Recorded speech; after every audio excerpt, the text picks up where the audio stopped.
When my father-in-law looked across the crystal stemware and called me trash, he expected tears. He expected me to run. What he did not know was that the woman he was humiliating currently held 40% of his company's distressed debt. He thought he was putting me in my place at a family dinner, but he had just started a hostile takeover.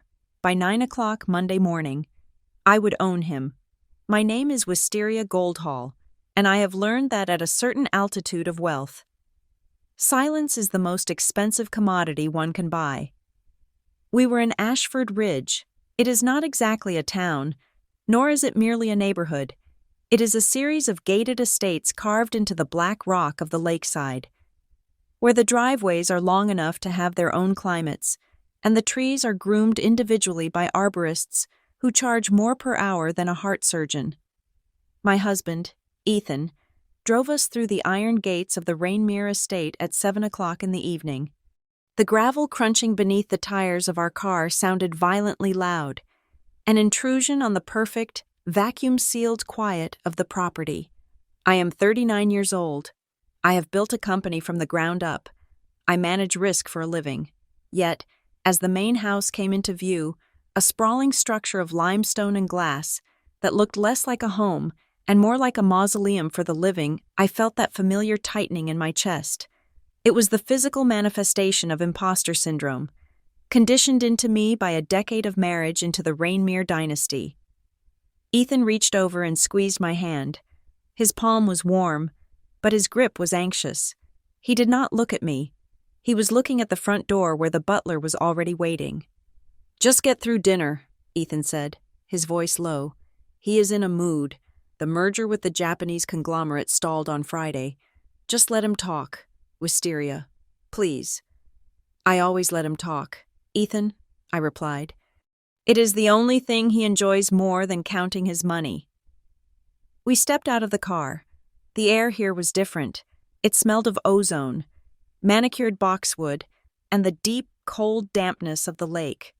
We were ushered inside, past the foyer with its 2-story marble columns, and straight into the dining room. I call it the dining room, but that word implies nourishment and gathering. This was an altar. The table was mahogany, long enough to seat 20, polished to a black mirror shine. Tonight, there were only 12 of us. The lighting was dim, provided mostly by a massive crystal chandelier that hung overhead like a frozen explosion. The candles on the table were tall and white, flickering against the heavy silver chargers. Lucian Rainmere sat at the head of the table. My father-in-law is a man who does not age so much as he hardens. He is 72 years old, a titan of the energy sector, the kind of man who believes the world is a resource to be extracted until it is dry. He was wearing a tuxedo, not because it was a gala, but because Lucian believed comfort was a sign of a weak mind. "You are late," Lucian said. He did not look up from his soup. "It is 7:10, Father," Ethan said, guiding me to my seat. Traffic on the interstate was heavy. Traffic. Lucian repeated the word as if it were a disease carried by peasants. "If you flew, you would not have traffic." I took my seat. The chair was heavy, upholstered in velvet that felt like the skin of a peach. Around the table sat the court of the Rainmere King. There was Senator Whitman, a man whose re-election campaign was entirely funded by Rainmere petrochemical profits. Beside him was Eleanor Vance, a hedge fund manager with eyes like a shark and a smile that never reached them.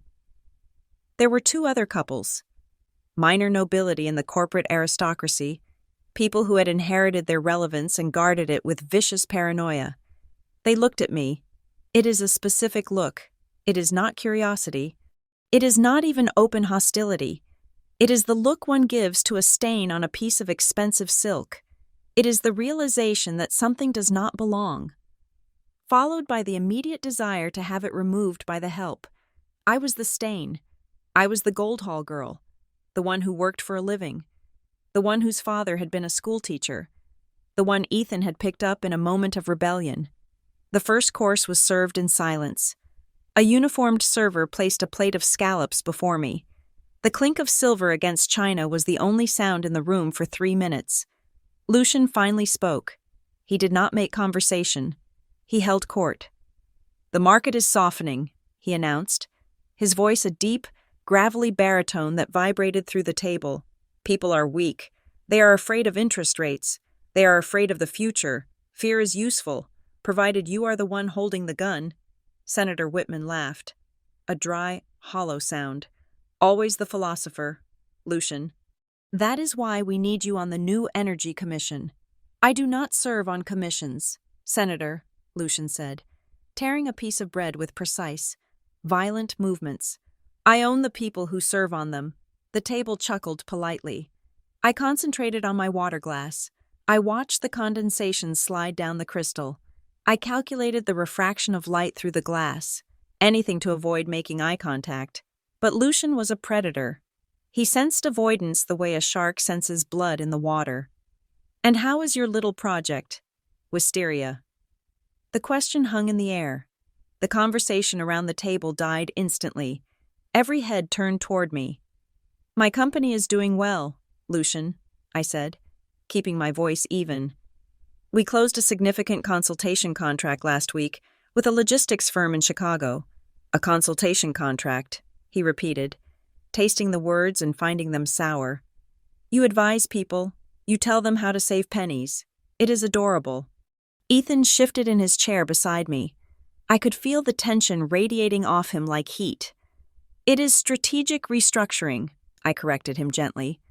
"We help companies optimize their debt and operational efficiency. It is hardly saving pennies. It is saving solvency." Lucian stopped eating. He placed his fork down. He looked at me, really looked at me, with eyes that were the color of wet slate. "Solvency," he said. "You talk about solvency. Ethan, do you hear your wife? She speaks as if she understands how the world turns." "Dad, let's not do this tonight," Ethan said. His voice was thin. It lacked the iron that was in his father's blood. "Do what?" Lucian smiled. But it was a grimace. "I am simply taking an interest in the help. Oh, excuse me. The family." The insult was subtle, but it landed. The guests exchanged glances. Eleanor Vance took a sip of her wine to hide a smirk. "I think," Lucian continued, leaning back in his chair, "that it is charming you play at business. Wisteria, truly, it keeps you occupied. It keeps you from spending Ethan's money on things we would have to apologize for later. But let us be clear, you are not in business. You are in a hobby." "It generated $12 million in revenue last year," I said. My pulse was steady. I had trained for this.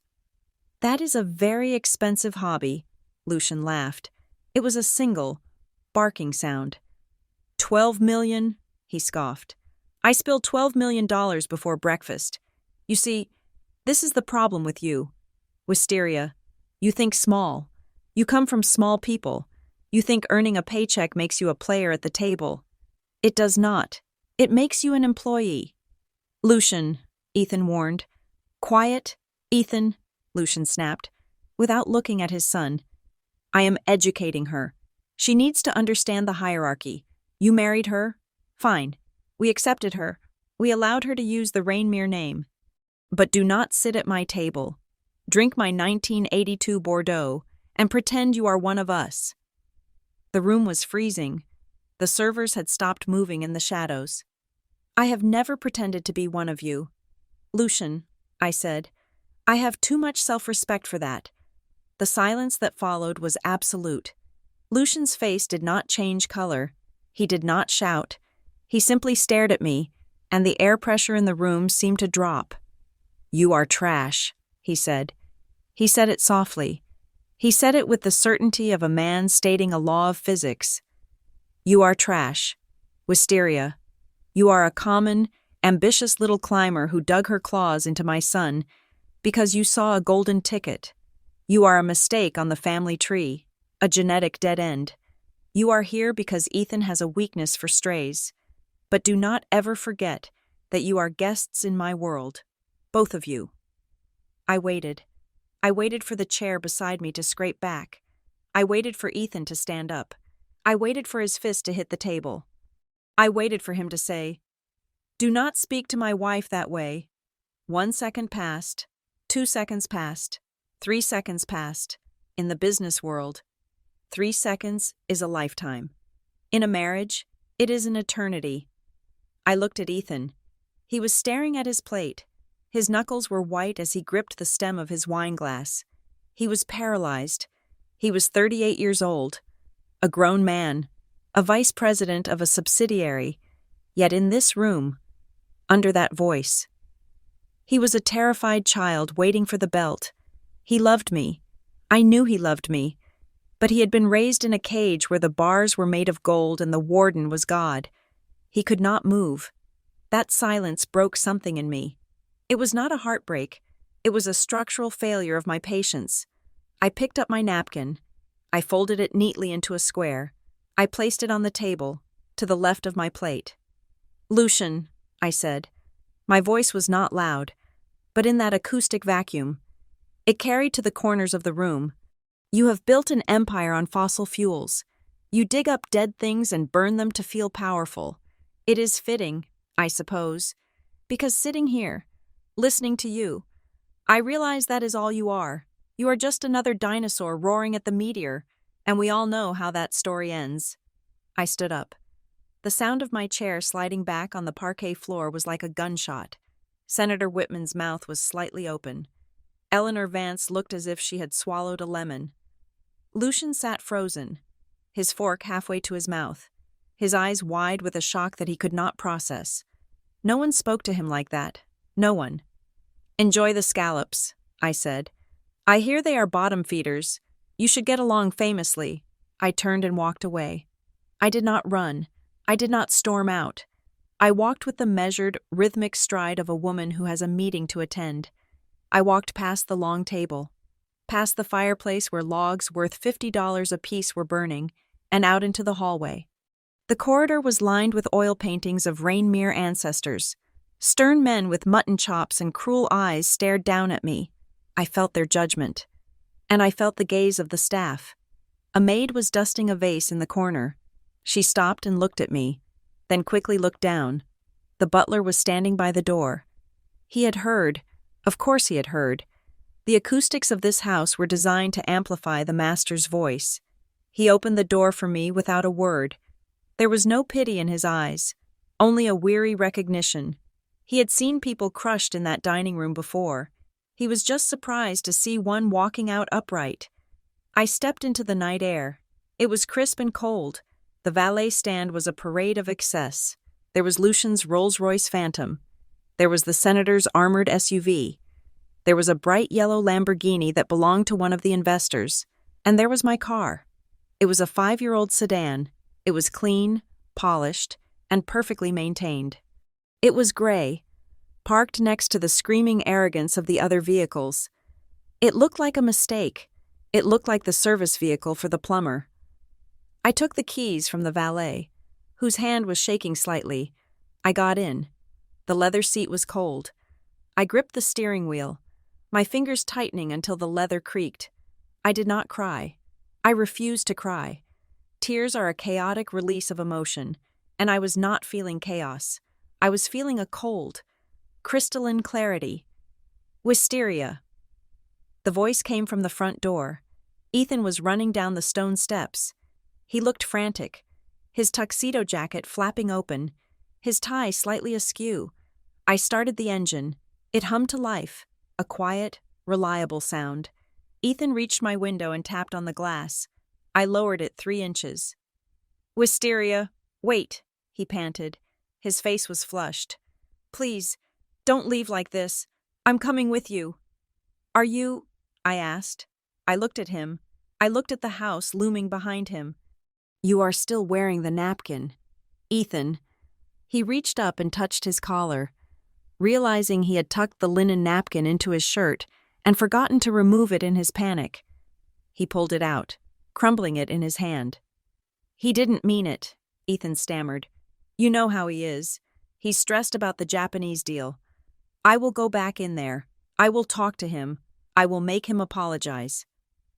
I looked at my husband. I saw the fear in his eyes. He actually believed that. He believed that words could fix this. He believed that an apology from Lucian Rainmere would be anything other than a tactical lie. He meant every word. "Ethan," I said, "and you know it. I will fix this," he pleaded. "Just drive around the block. Let me go back in and smooth it over. We can't leave like this. It will affect the trust fund. It will affect the board seats. Wisteria, please." I looked at him, and for the first time in 10 years, I did not see the man I loved. I saw a liability. I saw a man who was bargaining with his own dignity because he was terrified of losing his allowance. "This is not about an apology, Ethan," I said softly. "Then what is it about?" he asked, desperate. "It is about leverage," I said. "And right now, you do not have any." I rolled up the window. He shouted my name, but the sound was muffled by the insulated glass. I put the car in drive and pulled away. I watched him in the rearview mirror.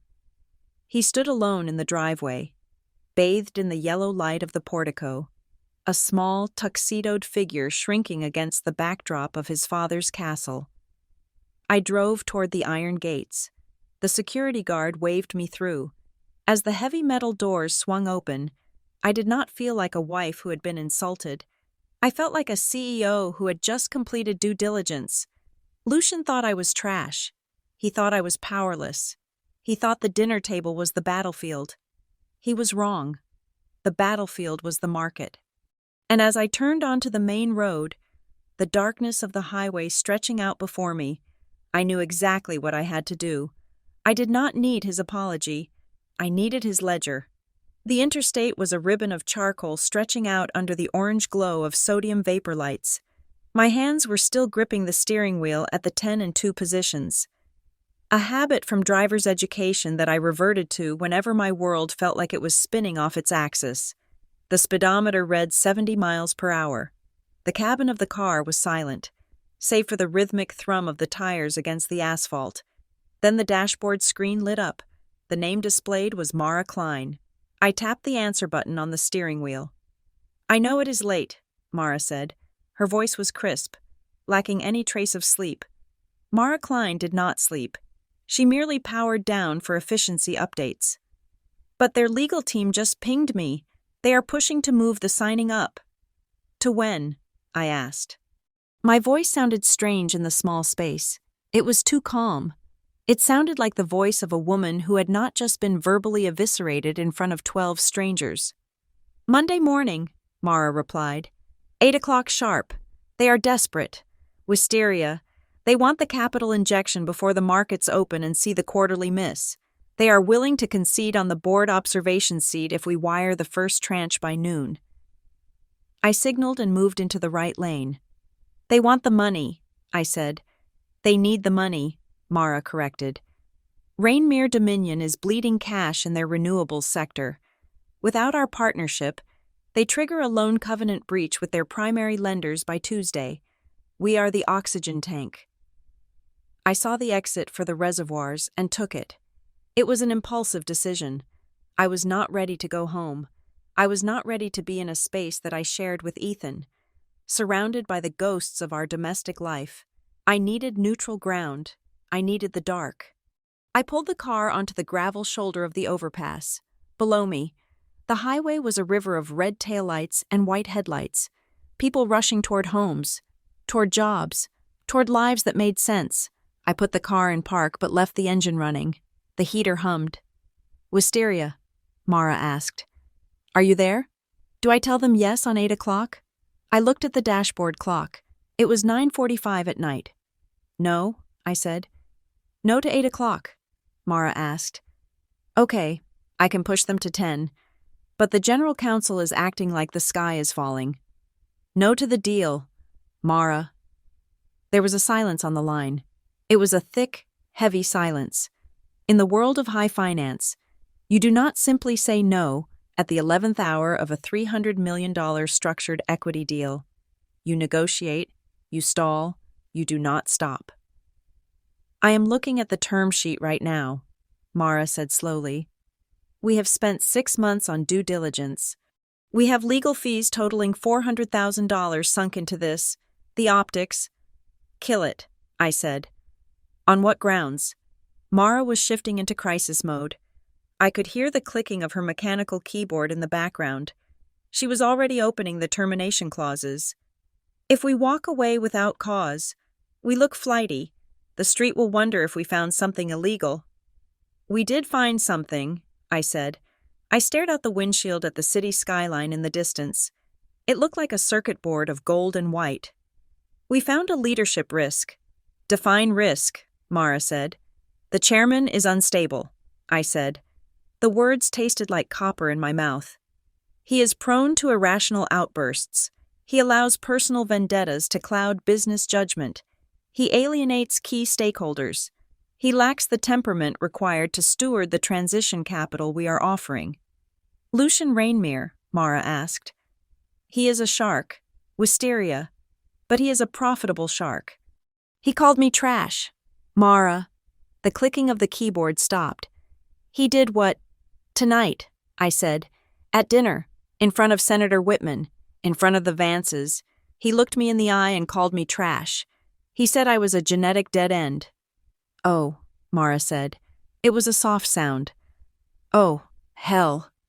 He thinks I am nothing, I continued. The anger was rising now, cold and sharp. He thinks I am just Ethan's wife. He thinks Goldhall Strategies is a cute little boutique firm that helps small businesses balance their checkbooks. He has no idea that the capital behind the Vector Growth Fund, the fund that is about to save his entire empire, is me. This was the leverage. This was the knife I had been holding behind my back for half a year. When we approached Rainmere Dominion 6 months ago, we did it through a special purpose vehicle named Vector. It was a standard practice to prevent price gouging, but in this case, it served a dual purpose. It kept my name off the cover sheet. Lucian Rainmere never read the fine print of the limited partnership agreements. If he had, he would have seen my signature on the ultimate beneficial owner declaration. But Lucian did not read fine print. He hired people to do that, and he ignored them when they tried to speak. He does not know, Mara asked. He thinks Vector is a consortium of pension funds, I said. He has no idea he is begging his daughter-in-law for a lifeline. Okay, Mara said. Her voice changed. It became harder.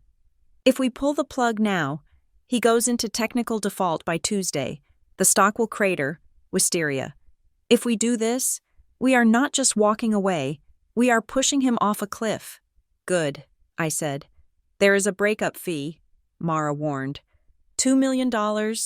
Pay it, I said. The reputation damage, she pressed. The Financial Times will run a story asking why Vector got cold feet. It could hurt our next fundraising round. Tonight was worse, I said. Tonight, I sat there and let a man reduce my entire existence to a clerical error. I will not give him $300 million to keep his lights on. Send the email. Mara. Cite strategic misalignment and governance concerns. Keep it vague enough to be legal, but specific enough to terrify the other lenders. Done, Mara said. I heard the definitive strike of the enter key. The email is drafted. I am sending it now.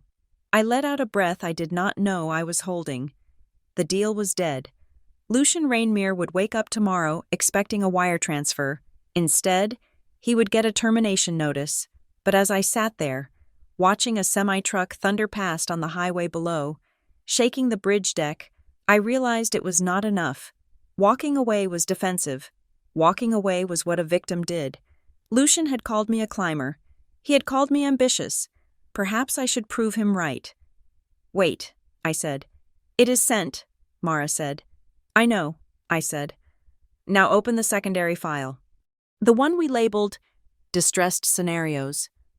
The Hostile Strategy. Mara sounded hesitant. Wisteria. That was a contingency plan in case the company went bankrupt in 5 years. We are not set up for a takeover. We are now, I said. When that termination letter hits, Rainmere bonds are going to drop. They are trading at 80 cents on the dollar right now. By Monday afternoon, they will be at 60. By Tuesday, when the default news leaks, they will be at 40. You want to buy the bonds, Mara realized. I want to buy everything, I said. I want every tranche of unsecured debt you can find. I want the bank loans. I want the trade claims. I want to own so much of his debt that when he tries to restructure, he has to sit across the table from me. I want to be the one who decides if he keeps his chair or if he gets boxed up. This is war, Mara said. This is not investment. This is a vendetta. He made it personal, I said. I am just making it profitable. How much liquidity do we have in the Alpha Fund? $150 million liquid, Mara recited instantly. Another $200 million we can call from the limited partners within 48 hours. Mobilize it, I ordered. Start at the opening bell on Monday. Use the dark pools. I do not want him to see the volume coming until it is too late. Break the orders up. Small chunks, 5 million here, 10 million there. Keep the price suppressed as long as you can. He will fight, Mara said. He will sue. Let him sue, I said. He cannot pay his lawyers if I own his accounts receivable. And Ethan? Mara asked. The name hung in the air. Leave Ethan out of this conversation, I said. He is on the board, Wisteria. If you attack the company, you are attacking his inheritance. His inheritance is already poison, I said. I am just administering the antidote. It is going to taste terrible, but it is necessary. Understood, Mara said. I will wake up the analysts. We have a busy weekend. Get some sleep. Boss, you sound like you're running on fumes. I am wide awake, I said. I disconnected the call. The silence returned. But now it felt different. It was electric. I looked down at my phone. There were 3 missed calls from Ethan and 2 text messages. Where did you go? Please come back. We can talk about this. I typed a reply. My fingers moved quickly over the glass screen. I am going home. I need you on my side, Ethan. But I'm not asking for permission. I hit send. I did not wait for the read receipt. I put the car in gear and merged back onto the highway. The drive back to the city took 40 minutes. I drove with the precision of a machine. I did not speed. I did not weave. I followed the traffic laws perfectly because I could not afford a mistake. I was not just a driver anymore. I was a general moving troops into position. Our apartment was in a high-rise in the financial district. It was modern, stark, and quiet. When I unlocked the door, the lights were off. Ethan was not there. He was likely still at the estate, or perhaps driving aimlessly, trying to decide which version of himself he wanted to be. I walked into the bedroom. I turned on the lamp on the vanity. I looked at myself in the mirror. The woman staring back wore a navy blue evening gown that cost $4,000. It was silk, elegant, and understated.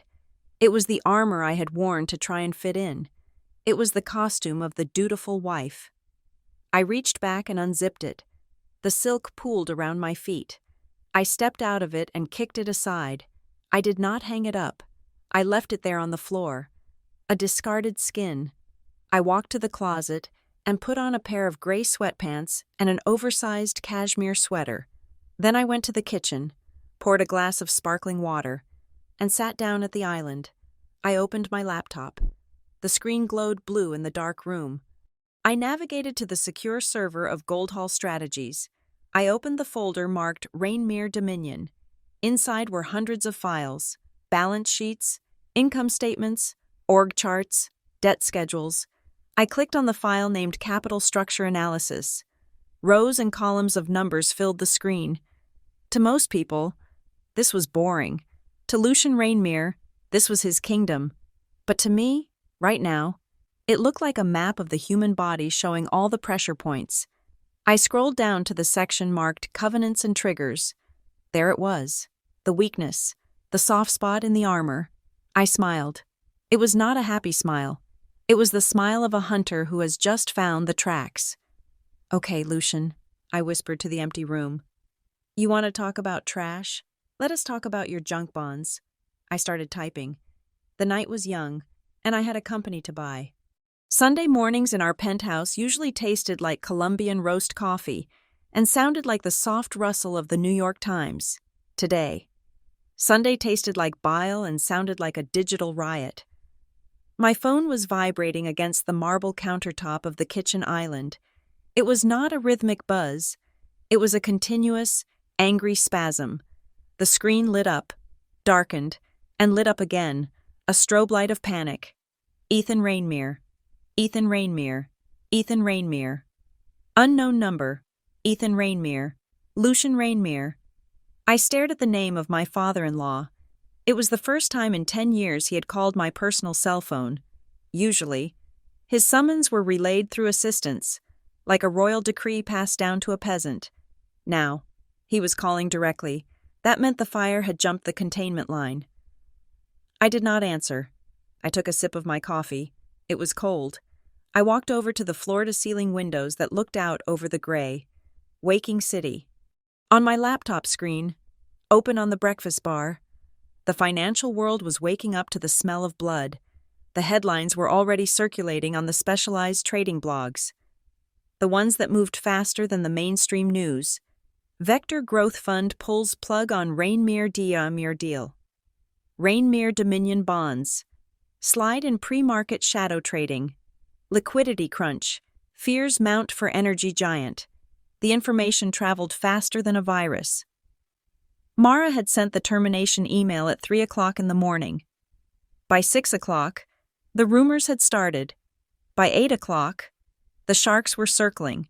My phone buzzed again. A text message from a journalist at the Wall Street Journal. Ms. Goldhall, hearing rumors of a governance dispute scuttling the Rainmere financing. Care to comment? I swiped the notification away. I was not ready to speak to the press, not yet. Silence was terrifying to the market. Silence created a vacuum, and in that vacuum, people imagined the worst possible scenarios. I wanted them to imagine the worst. It would drive the price of the debt down further. The sound of the front door unlocking broke my concentration. I did not turn around. I knew the cadence of those footsteps, heavy, hesitant, dragging a burden of guilt. Wisteria! Ethan's voice was ragged. I turned. My husband looked as if he had aged 10 years in a single night. He was still wearing the tuxedo trousers from the dinner, but his shirt was unbuttoned at the collar, the bow tie missing. His eyes were rimmed with red. He looked like a man who had survived a shipwreck only to wash up on a hostile island. "You are not answering your phone," he said. It was an accusation, but it lacked teeth. "I am busy, Ethan," I said calmly. "I am reading the news. Apparently, your family company is having a difficult morning." He walked into the kitchen, his movements jerky. He stopped on the other side of the island, placing his hands on the marble. He looked at me, and I saw the conflict warring behind his eyes. He was a son, he was a husband, and right now, those two things were mutually exclusive. "He told me to come here," Ethan said. "Lucian," I said. "He is furious. Wisteria. He says you have lost your mind. He says you are trying to burn down the house because your feelings were hurt." "My feelings are fine," I said. "My investment strategy, however, has shifted."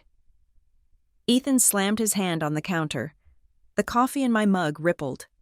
"Stop it," he shouted. "Stop talking like a machine. This is my father. This is my inheritance.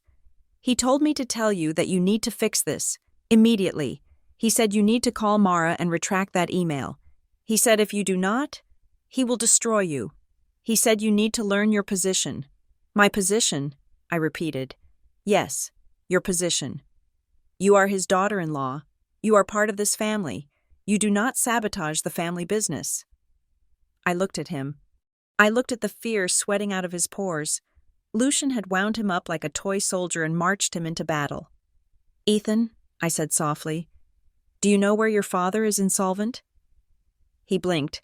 The question derailed his rehearsed speech. "What?" "Do you know where the debt is?" I asked. "You are on the board of directors. You have a fiduciary duty to know the financials. Tell me, Ethan, where is the leverage ratio critical? Which subsidiary is carrying the toxic loans?" "I do not know the specifics," he stammered. "We have a CFO for that. The company is solid. We just had a cash flow timing issue." "A timing issue," I said, letting out a dry laugh. Is that what he told you? Is that what he told the board? I turned the laptop around so the screen faced him. I brought up a spreadsheet. It was a visualization of the Rainmere Dominion corporate structure. It was a web of entities, but one box was glowing red. Look at this, I commanded. Ethan leaned in, squinting at the screen. This is Ravelin Harbor Holdings, I said. It is a subsidiary registered in Delaware, on paper. It handles logistics and equipment leasing. In reality, it is a dumping ground. I have heard of Ravelin, Ethan said defensively. Rowan runs it, my cousin. Rowan runs the cover-up, I corrected. Mara and I spent the night digging. Do you know what we found? Rainmere Dominion has been moving its non-performing assets into Ravelin. Every bad investment, every failed exploration project, every lawsuit payout. They move the debt to Ravelin to keep the main balance sheet looking clean for Wall Street. But the guarantee leads back to the parent company. It leads back to Lucian. Ethan stared at the numbers. $400 million, he whispered. Reading the figure on the screen, that is just the principal, I said. The interest payments are structured to balloon next month. That is why Lucian needed my money. Ethan. He was not expanding. He was plugging a hole before the ship sank, and he called the only person with a life raft trash. Ethan pulled back from the screen. He looked pale. He never told me, Ethan said.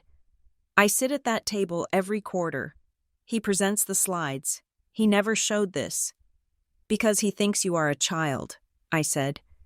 He thinks you are there to vote yes and look handsome in photographs. He does not respect you enough to tell you the truth.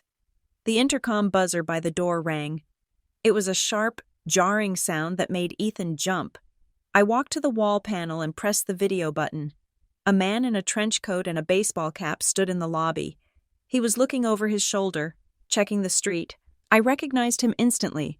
It was Arthur Penhaligon, one of the independent directors on the Rainmere board, a man who had sat at that dinner table last night and watched me leave. Let him in, I said to the concierge through the speaker. Who is that? Ethan asked. That is the first rat leaving the sinking ship, I said. 3 minutes later, Arthur Penhaligon was standing in my living room. He did not sit down. He did not take off his coat. He looked terrified. He held a small silver USB drive in his hand, gripping it so tightly his knuckles were white. Mrs. Goldhall, Arthur said. His voice was trembling. I did not know where else to go. Why are you here, Arthur? I asked. The email from Vector, he said. When the board received the notification of withdrawal, I knew it was over. Lucian is in his study right now, screaming at the lawyers to sue you. But I know the books. If Vector walks, the banks call the loans. And you do not want to be there when the walls fall down, I said. I have a reputation, Arthur said. I serve on 4 charity boards. I cannot be attached to a fraud case. Ethan stepped forward. Fraud Arthur, watch your words. Arthur looked at Ethan with pity. It is not just debt, Ethan, it is worse. Arthur placed the USB drive on the kitchen island. It made a small click against the marble. What is on the drive, Arthur? I asked. Internal compliance reports, he said. From the Ravelin Harbor sites, the EPA inspections, the safety audits. I picked up the drive. It was cold metal. And they are faked, Arthur whispered. The reports show clean water tables and stable infrastructure. The real data, the data on that drive shows contamination levels 400 times the legal limit. Lucian paid off the inspectors. He funneled the bribe money through Ravelin. If this comes out, it is not just bankruptcy, it is federal prison. The room went silent. The only sound was the hum of the refrigerator. Ethan looked at his father's friend, horror dawning on his face. You are lying, Ethan said weakly. I wish I were, Arthur said. I am resigning today. Wisteria. I am claiming health reasons. I wanted you to have this. Maybe you can use it to force him to settle. Just do not drag me down with him. Please. Arthur turned and fled. The door clicked shut behind him. I looked at the USB drive in my hand. This was not leverage anymore. This was a loaded gun. I walked back to my laptop and plugged the drive in. I needed to verify the files. I opened the folder. PDFs, hundreds of them. Emails discussing payments to consultants who did not exist. Lab reports with red text indicating critical failures, followed by doctored versions with green text indicating safety. "Oh my God," Ethan said. He was reading over my shoulder. "He knew. He signed off on this. He signed everything," I said, pointing to Lucian's distinctive, aggressive signature at the bottom of an authorization memo. Ethan grabbed my arm. His grip was desperate. "Wisteria, what are you going to do?" I looked at him. "I am going to verify the authenticity of these documents," I said. "And then I am going to secure them." "You cannot use these," Ethan said. "If you release this, the company dies. The stock goes to zero. My trust fund, my mother's pension, everything. It all disappears. And my father, they will put him in jail." "He broke the law." "Ethan," I said. "He is 72 years old," Ethan cried. "He is my dad. You cannot send my dad to prison because he insulted you at dinner." "This is not about the insult anymore," I snapped. "Do you not see that he is poisoning the groundwater? Ethan, he is bribing federal officials. He is running a criminal enterprise disguised as a legacy." "We can fix it internally," Ethan pleaded. "We can force him to retire. We can clean it up quietly. Please, Wisteria, do not go to the authorities. Do not destroy us." I looked at the man I had married. I saw the fear of the little boy who just wanted his father to be proud of him, or at least, not to be ashamed of him. "I am not going to the authorities today," I said. Ethan let out a breath. "Okay, good. Thank you." "I am not going to the authorities," I continued, my voice ice cold. "Because if the authorities seize the company, the assets are frozen. I cannot buy a frozen company." Ethan stared at me. "You are still going to buy it." "I am going to buy it for pennies," I said, "and then I am going to clean it up, my way." My phone rang again. This time, the screen did not say Lucian Rainmere. It said voicemail received. I picked up the phone. I put it on speaker. Lucian's voice filled the kitchen. It was low, distorted by the recording, but the venom was clear. "You think you are clever, girl. You think because you found a little loophole you can squeeze me. I have destroyed men with more money and more brains than you will ever have. You are a guest in this family. A temporary guest. If you do not have the money in my account by tomorrow, I will ensure that you are blacklisted from every boardroom in New York. You are trash, Wisteria, and trash belongs outside the door." The message ended with a click. Ethan looked down at the floor. He could not meet my eyes. The word trash hung in the air between us. Toxic and heavy. I did not scream. I did not throw the phone. I turned back to my laptop. I opened the trading interface for the secondary bond market. "What are you doing?" Ethan asked, his voice barely a whisper. "He wants me outside the door," I said. "So I am buying the building." I typed in an order. "Buy. Rainmere Dominion unsecured notes. 2028 maturity. Quantity all available. Price market." "Wisteria, stop," Ethan said. "I am just getting started," I replied. I hit the enter key. Order executed. I picked up the USB drive and closed my fist around it. "Go home, Ethan," I said. "Go back to your father. Tell him his message was received, and tell him that the trash is coming to take out the garbage." Ethan looked at me one last time. He saw the stranger in his kitchen. He saw the predator that his father had accidentally awakened. He turned and walked out the door. I was alone again. The silence returned. But now, it was the silence of the eye of the storm. I looked at the screen. The bond price was ticking down.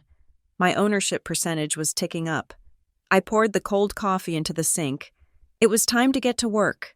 Monday was coming, and I had a coronation to prepare for. The reception area of Goldhall Strategies is designed to intimidate, but in a way that whispers rather than shouts. It is all limestone, negative space, and a silence so profound that you can hear the hum of the server banks 3 floors down.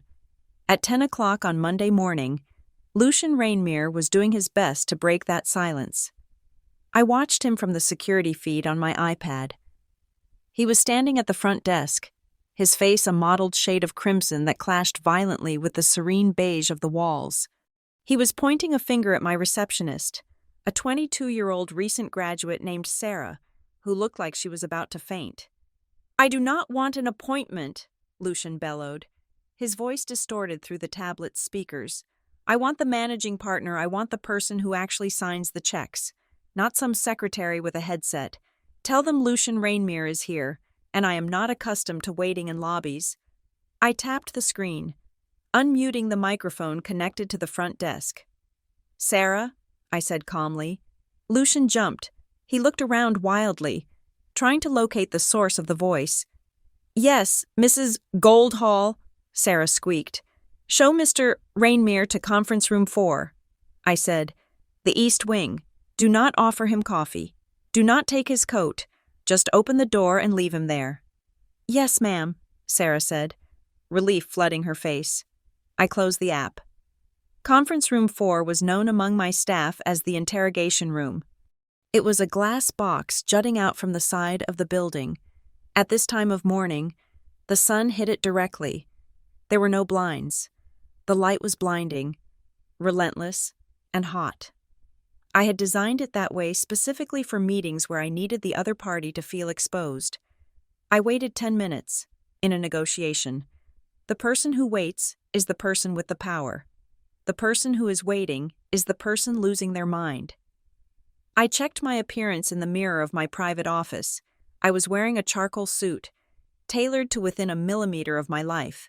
My hair was pulled back in a severe knot, no jewelry, no wedding ring.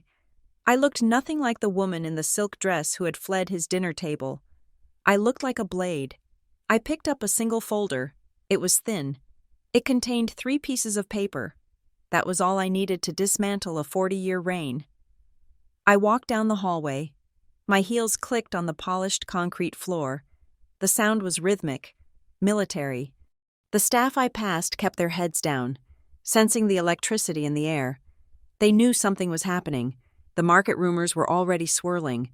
Rainmere bonds were in freefall, and everyone in my office knew who was pushing them off the ledge. I reached the glass door of conference room 4. Lucian was sitting at the far end of the long glass table. He was squinting.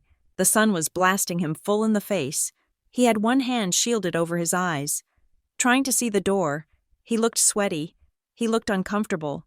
He looked like a specimen under a microscope. I opened the door and stepped inside. The climate control in the room was set to 65 degrees, but with the sun beating through the glass, it felt like a greenhouse. "Finally!" Lucian snapped, not looking up as he adjusted his cuff. "I have been sitting here baking for 15 minutes. Where is he? Where is the CEO? "Good morning, Lucian," I said. He froze. He lowered his hand and squinted through the glare. He saw a silhouette standing at the head of the table. He did not recognize me immediately. To him, Wisteria was a decoration, a background character. He was looking for a man. He was looking for a peer. "I am not in the mood for family drama. Wisteria," he said, dismissing me with a wave of his hand. "I am here on business, serious business. Tell whoever runs this boutique shop that I need 5 minutes, now, or I will have this building condemned." "You are in the right place, Lucian," I said. I did not sit down. I remained standing, blocking the only exit.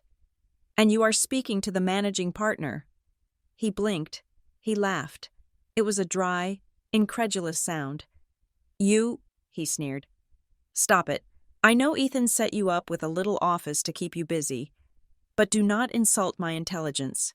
This firm Goldhall Strategies is listed as the advisor to the Vector Growth Fund. That is institutional money. That is serious capital. You expect me to believe you manage that?" "You."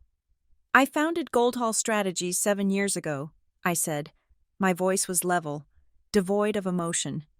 "I specialize in distressed asset management and corporate restructuring. My little office manages $2 billion in assets under management. Lucian stared at me. The information was bouncing off his prejudice. He could not integrate it.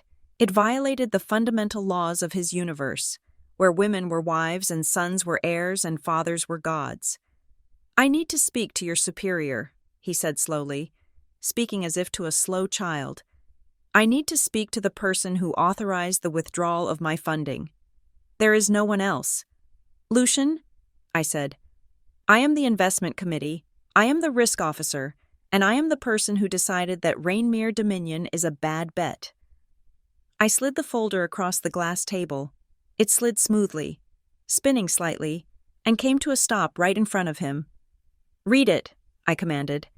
He looked at the folder. He looked at me. Then, with a scoff of annoyance, he flipped it open. The first page was the incorporation document of the Vector Growth Fund. It showed the ownership structure. It showed the general partner Goldhall Strategies, LLC. The second page was the signature page for the Rainmere loan agreement, the one he had been begging for. And there, at the bottom, in black ink, was the signature he had ignored for 6 months, Wisteria Goldhall. Lucian went still. He read the signature. He read it again. He looked up at the logo on the wall behind me, a stylized G. Then he looked down at the paper. His face changed color.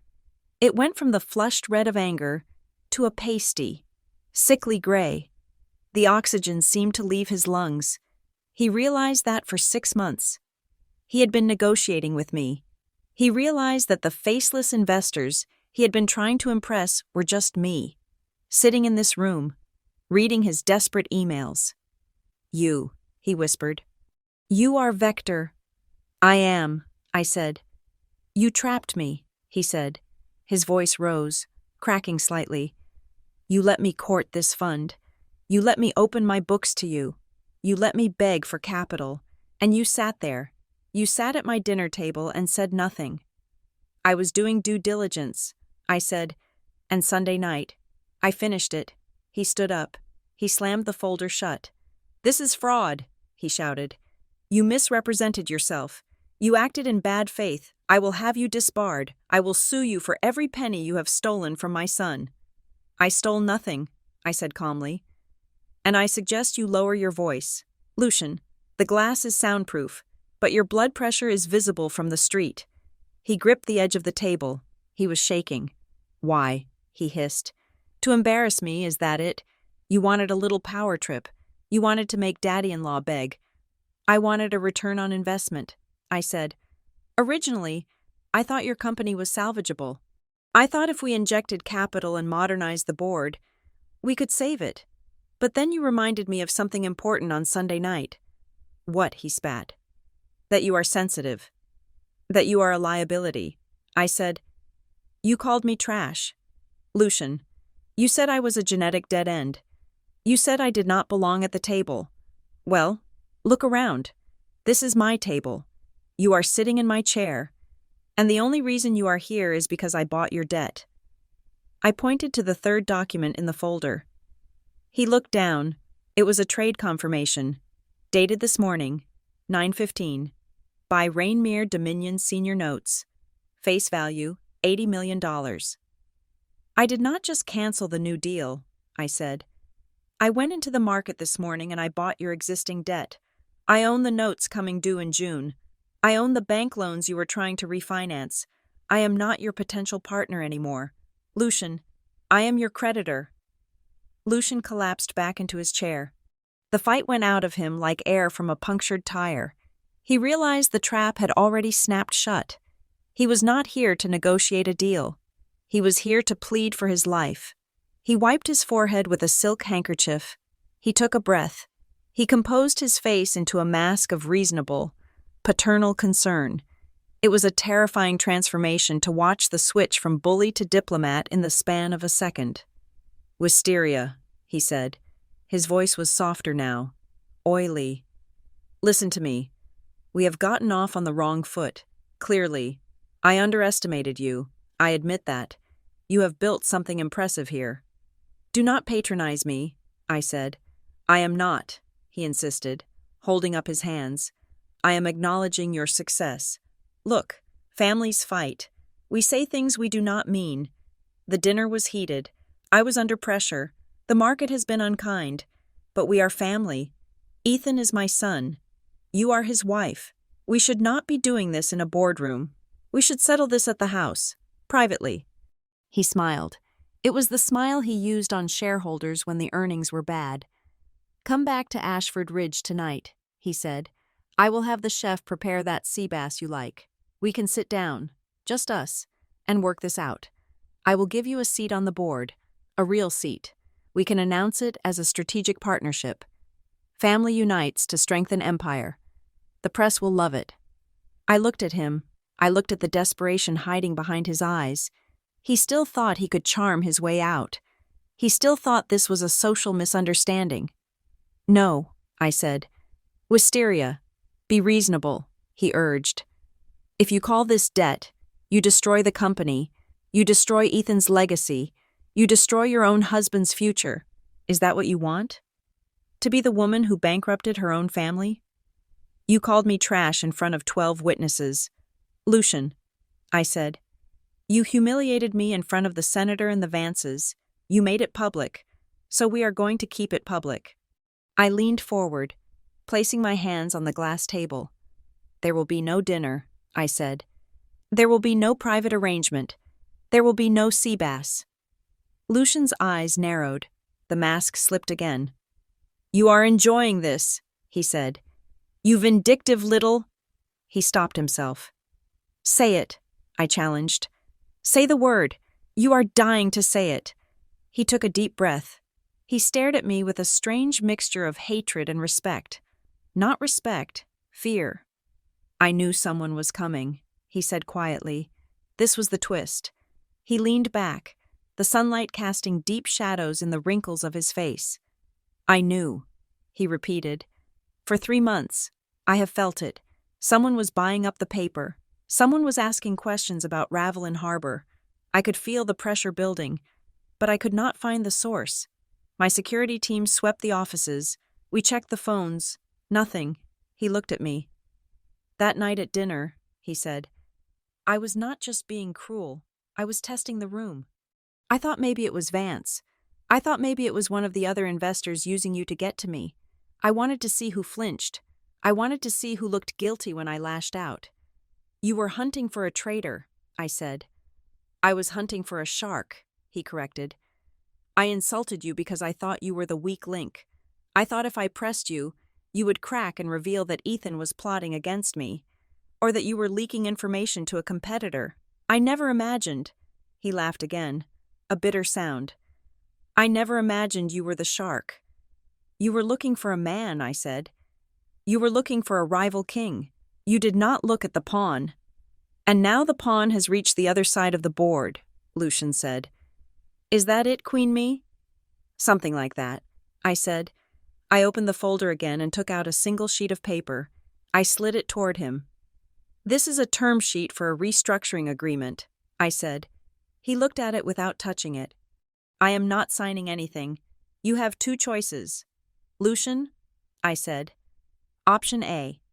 You sign this document. It grants Goldhall Strategies full operational control of Rainmere Dominion. It mandates an immediate independent audit of all subsidiaries, including Ravelin Harbor. It creates a new Chief Restructuring Officer position, appointed by me, with veto power over the CEO. You want to neuter me, he said. In my own company. I want to sanitize the company, I said. I want to stop the bleeding. I want to fix the environmental violations before the EPA shuts you down. His eyes snapped up. You know about that? I know everything, I lied. I did not know everything yet, but I knew enough.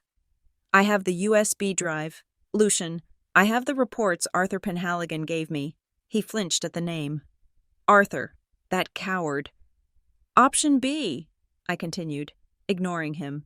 You walk out of this room without signing. Tomorrow morning, at 9 o'clock, I declare a technical default on the covenants of the notes I purchased today. I accelerate the debt. I demand immediate repayment of $80 million. You do not have the cash. The banks will cross default. by noon. Rainmere Dominion is in Chapter 11 bankruptcy. The stock goes to zero. Your equity is wiped out. You lose the house. You lose the jet. You lose the name.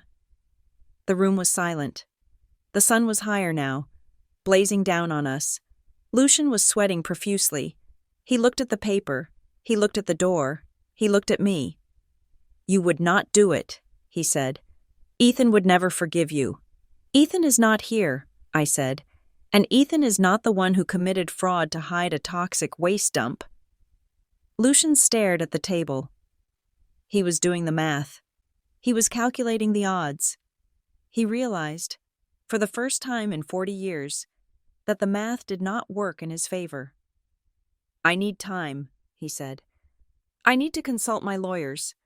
"You have 24 hours, I said. "Take the paper. Go show it to your lawyers. Tell them to look at the debt schedule.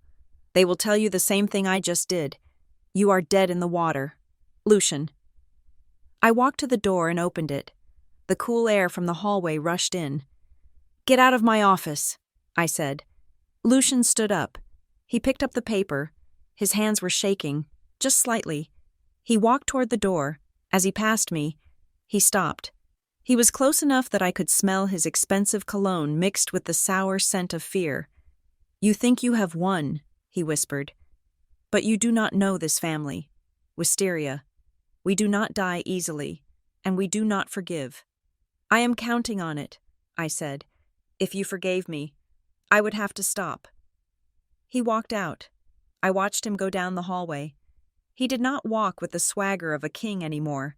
He walked like an old man carrying a heavy load. I closed the door. I leaned against the cool glass. My heart was hammering against my ribs, a frantic rhythm that I had suppressed for 20 minutes. My hands were trembling. I took a deep breath.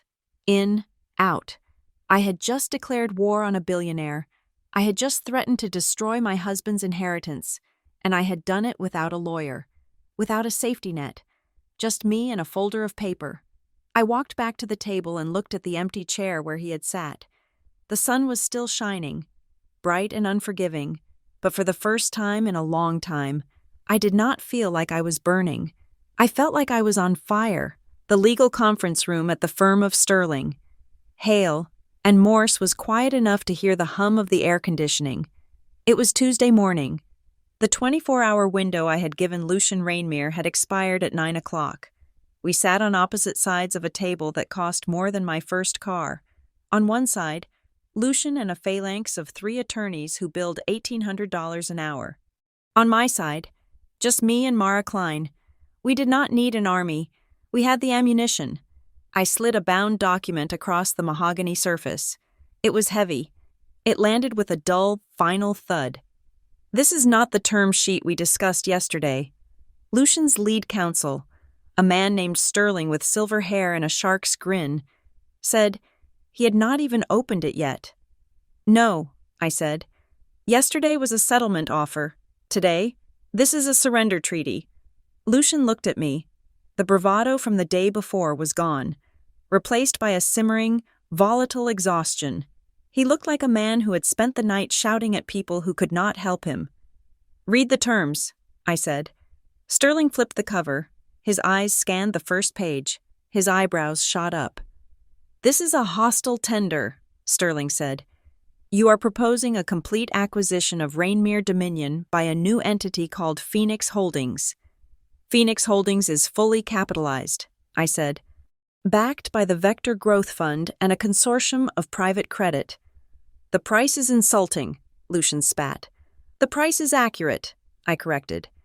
"It reflects the value of a company sitting on a toxic environmental scandal and $400 million of bad debt, but the price is not the main point. Lucian, the conditions are—" I held up 3 fingers. "Condition 1, I said. "Immediate resignation. You, Lucian, effective upon signature, no golden parachute, no severance package, no stock options vesting, and absolutely no chairman emeritus title. You leave the building, and you do not come back.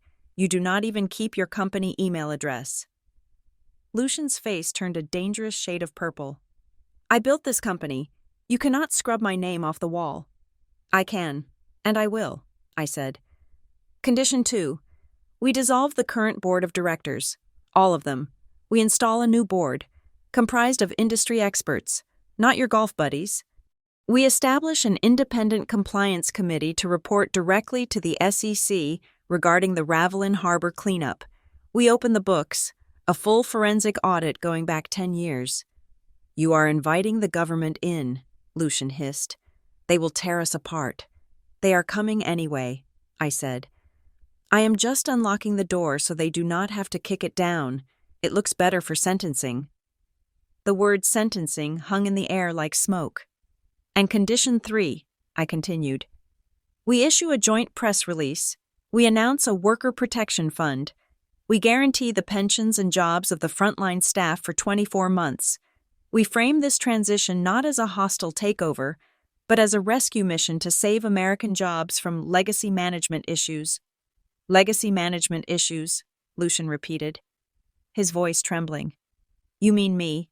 You are going to paint me as the villain who almost destroyed the company, and yourself as the saint who saved it.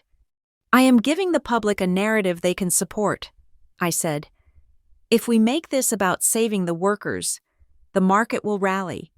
If we make it about a family feud, the stock crashes. I am choosing the workers. You should try it sometime. Lucian slammed his fist on the table. I will not sign it, he declared. I will not let you steal my company and slander my name with my own money. Then we go to war, I said calmly.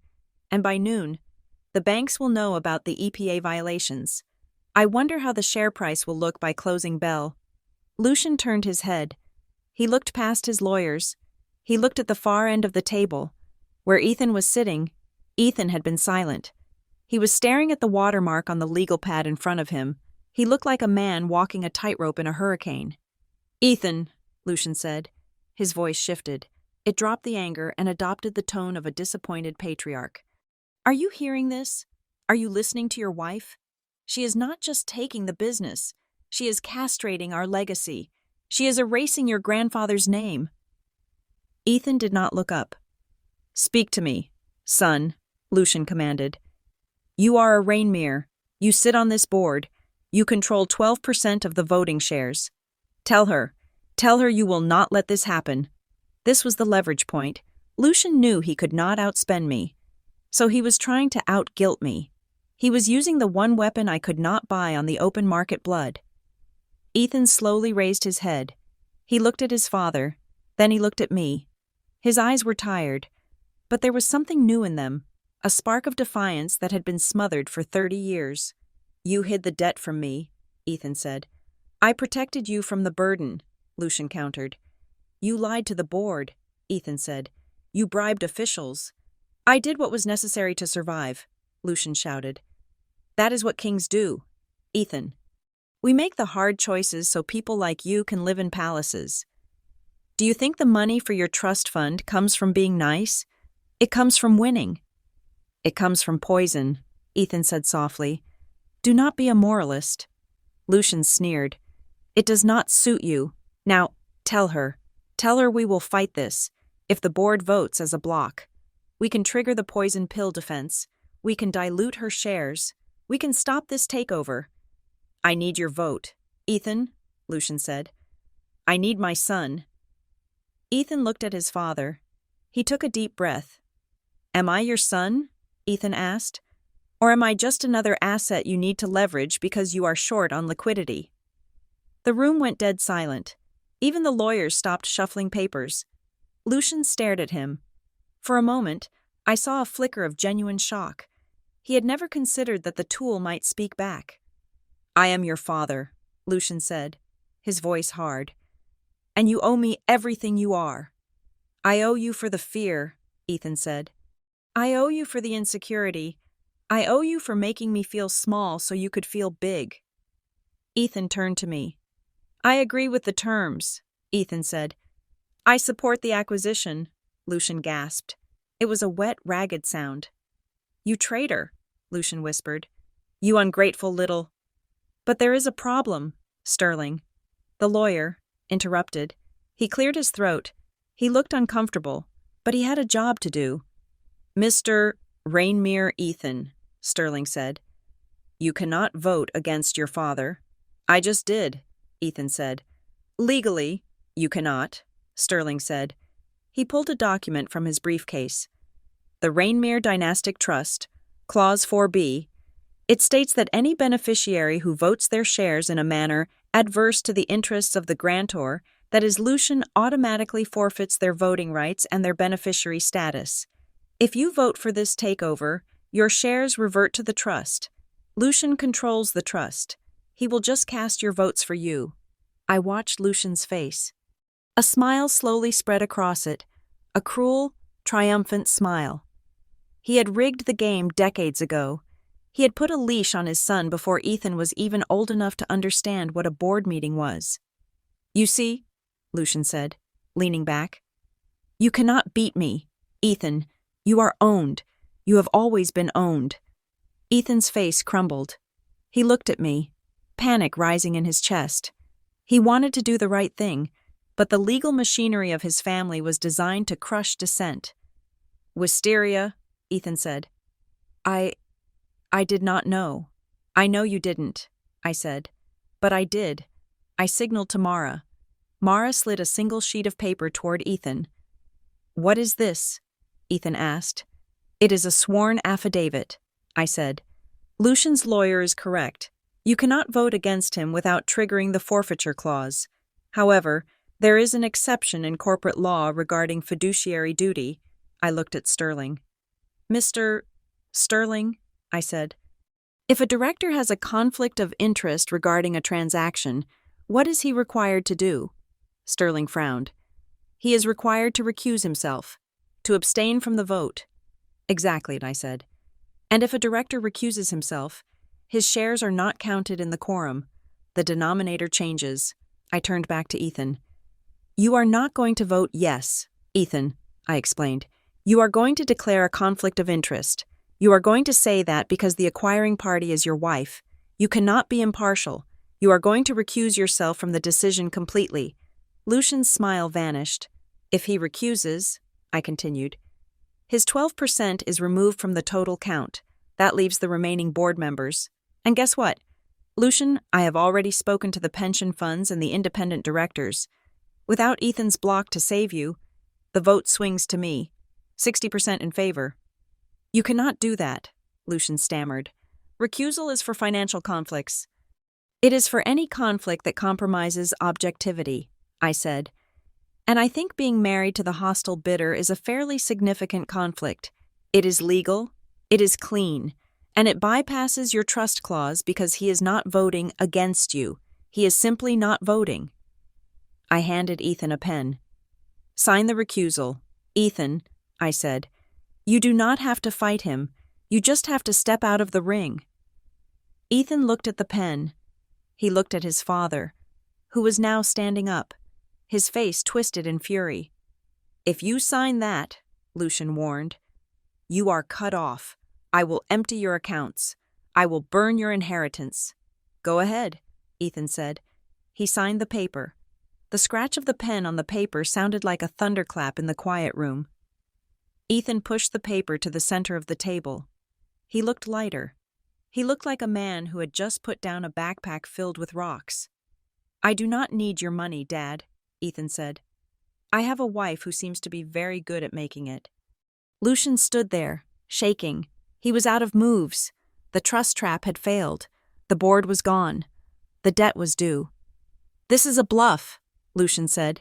He was trying to convince himself. You are bluffing. You will not pull the trigger. You do not have the stomach to bankrupt a Fortune 500 company just to prove a point. I do not have to bankrupt it, I said. I just have to fire you. My phone buzzed. Then Lucian's phone buzzed. Then Sterling's phone buzzed. It was a synchronized alarm. Sterling checked his message first. His face went white. Mr. Rainmere, Sterling whispered. What? Lucian snapped. It is the lead underwriter at Sovereign Bank, Sterling said. They are calling an emergency meeting of the creditors' committee. Why? Lucian demanded. Because, Sterling said, looking at me with a mixture of awe and terror. A new majority note holder has just formally notified the bank of a material adverse change in management competence. They are accelerating the loans. They are demanding immediate repayment of $200 million. Lucian looked at his phone. The notification was there on his screen. The bank was calling the loans. The walls were coming down. "You did it," Lucian whispered. "You actually did it." "I told you," I said, standing up and smoothing my skirt. "I am not here to negotiate a truce, Lucian. I am here to process a foreclosure." I walked over to the window and looked out at the skyline. "You have 1 hour to sign the resignation letter," I said, not turning around. "If you sign, we announce the restructuring and the stock stabilizes. If you do not sign, the bank freezes your operating accounts by lunch, and the EPA raids your office by dinner.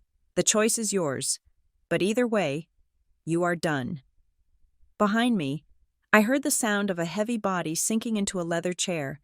It was the sound of a king realizing his throne had been sold for scrap metal. "Give me the pen," Lucian rasped. I smiled. It was a cold, sharp smile. "Mara," I said, "give the gentleman a pen, and make sure the ink is black. It looks better on the press release." The ink on Lucian's forced resignation was barely dry when the mud started flying. I should have expected it.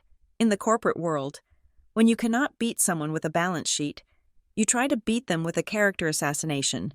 But I did not expect the sheer velocity of the filth. It hit the internet on Wednesday morning. Just as the markets were opening, I was in my office, reviewing the transition plan with Mara, when she stopped typing. Her face, usually a mask of professional detachment, went pale. She rotated her monitor toward me without saying a word. It was a financial gossip blog. One of those sites that lived in the gray area between journalism and slander. The headline was written in bold. Red letters, "The Waiter Who Ate the Whale. How a Scholarship Girl Seduced Her Way to the Boardroom." Below the headline was a photograph. It was not a corporate headshot. It was grainy, sepia-toned, and 20 years old. It showed a 19-year-old girl in a polyester diner uniform, hair messy, sweat on her forehead, holding a tray of dirty dishes. It was me. I stared at the girl in the picture. I remembered that shift. It was a double shift on a Friday night to pay for my statistics textbook. I remembered the smell of grease in my hair and the ache in my arches. "Scroll down," I said. My voice was steady, but my stomach was cold. The article was a masterpiece of fiction. It claimed I had targeted Ethan Rainmere while he was in college. It claimed I had manufactured a pregnancy scare to trap him, a lie so blatant it was laughable. Considering we have no children, it painted me not as a savvy investor, but as a predator who had played the long con to steal the family fortune. "It is trending," Mara whispered. "The hashtag #GoldHallDigger is number 4 on social media." "It is a distraction," I said. "Ignore it." "We cannot ignore the filing," Mara said. She clicked to another tab. "What filing?" "An emergency injunction filed 20 minutes ago in the Delaware Chancery Court," Mara said.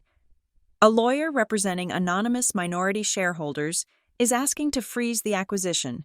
They are alleging insider trading. They claim you used pillow talk with Ethan to get non-public information about the debt crisis." I stood up and walked to the window. The city below looked the same as it always did, gray, busy, indifferent, but inside this room, the air felt heavy. They were not attacking my math anymore. They were attacking my origin. I closed my eyes, and for a second, I was back in that small apartment in Ohio. I could hear the radiator clanking. I could see my mother counting quarters on the kitchen table to see if we could afford milk. I remembered the shame of handing a lunch ticket to the cafeteria lady while the other kids paid cash. I remembered the vow I made to myself when I was 12 years old. I will never ask for permission to exist again. Lucian and his world thought poverty was a character flaw. They thought starting at the bottom made you dirty. They did not understand that starting at the bottom made you dangerous. It meant you knew how to survive without a safety net. "They want me to be small," I said to the glass. "They want me to be that girl in the diner again, apologizing for spilling the coffee." I turned back to Mara. "Get the legal team," I ordered. And get Ethan.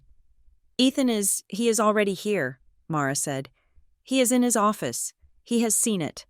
I walked down the hall to the temporary office we had set up for Ethan. The door was open.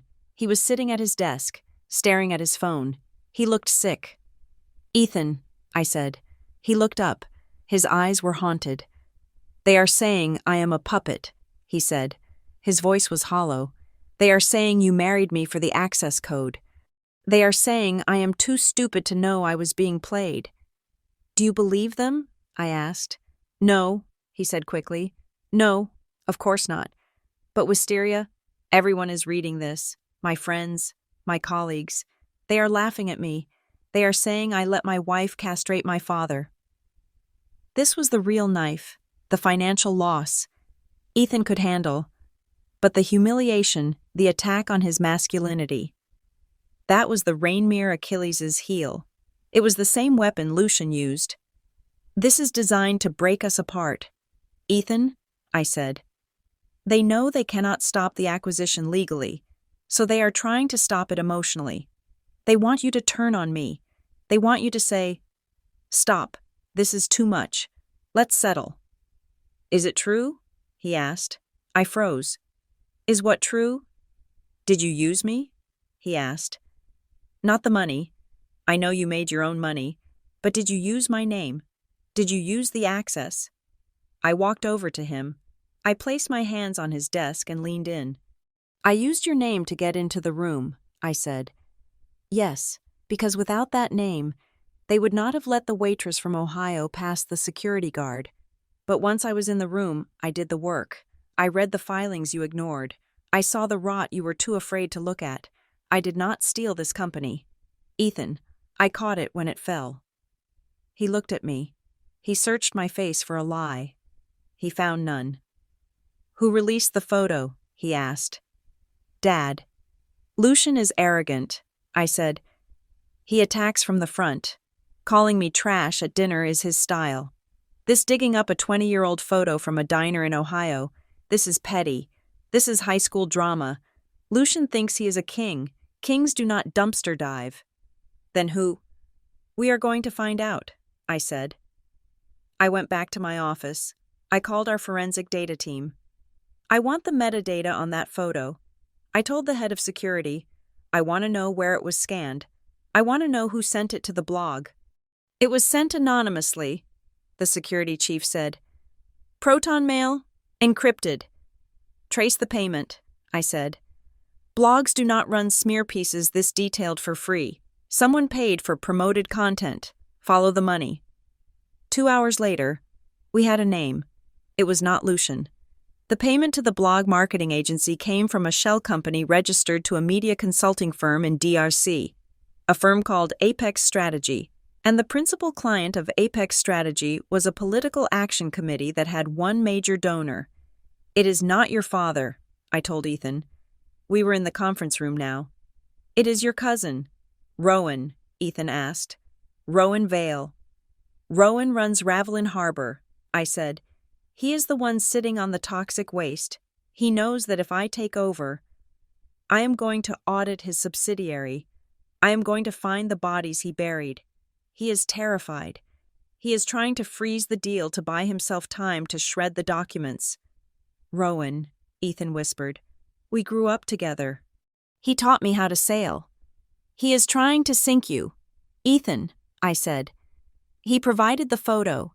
He probably got it from your aunt's old albums. He is the anonymous minority shareholder suing us. So what do we do? Mara asked. We file a defamation suit. No, I said. Defamation suits take years.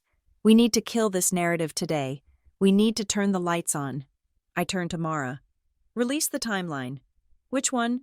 Everything, I said. I want a full press release. Publish the date I started researching the debt. Publish the timestamps of my trades.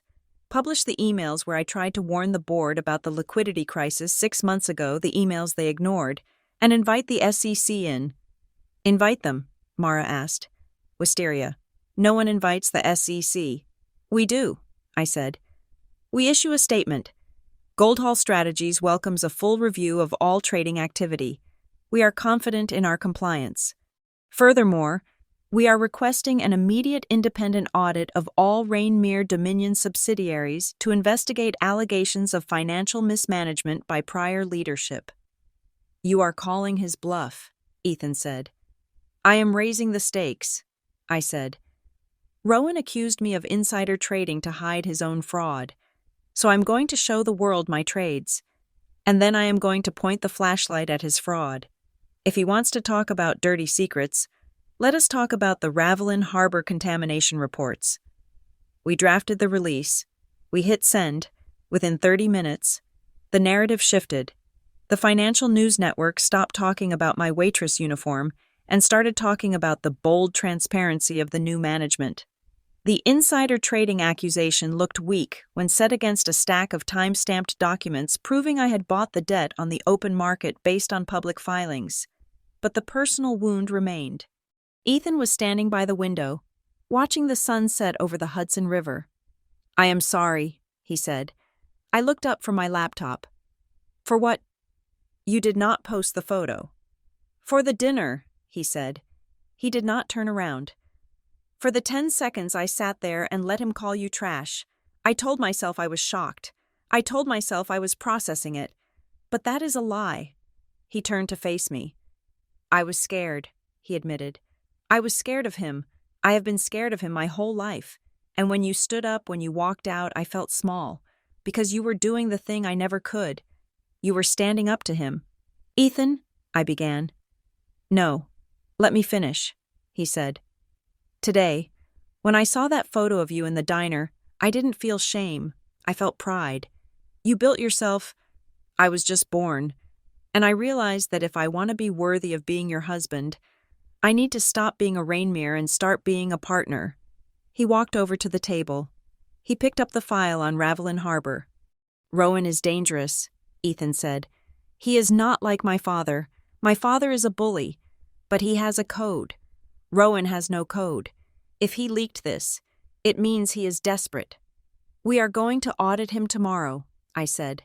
I am coming with you, Ethan said. I know where the files are kept physically.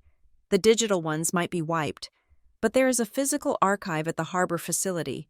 Rowan thinks I'm stupid. He won't expect me to know about the sub-basement storage. I looked at him.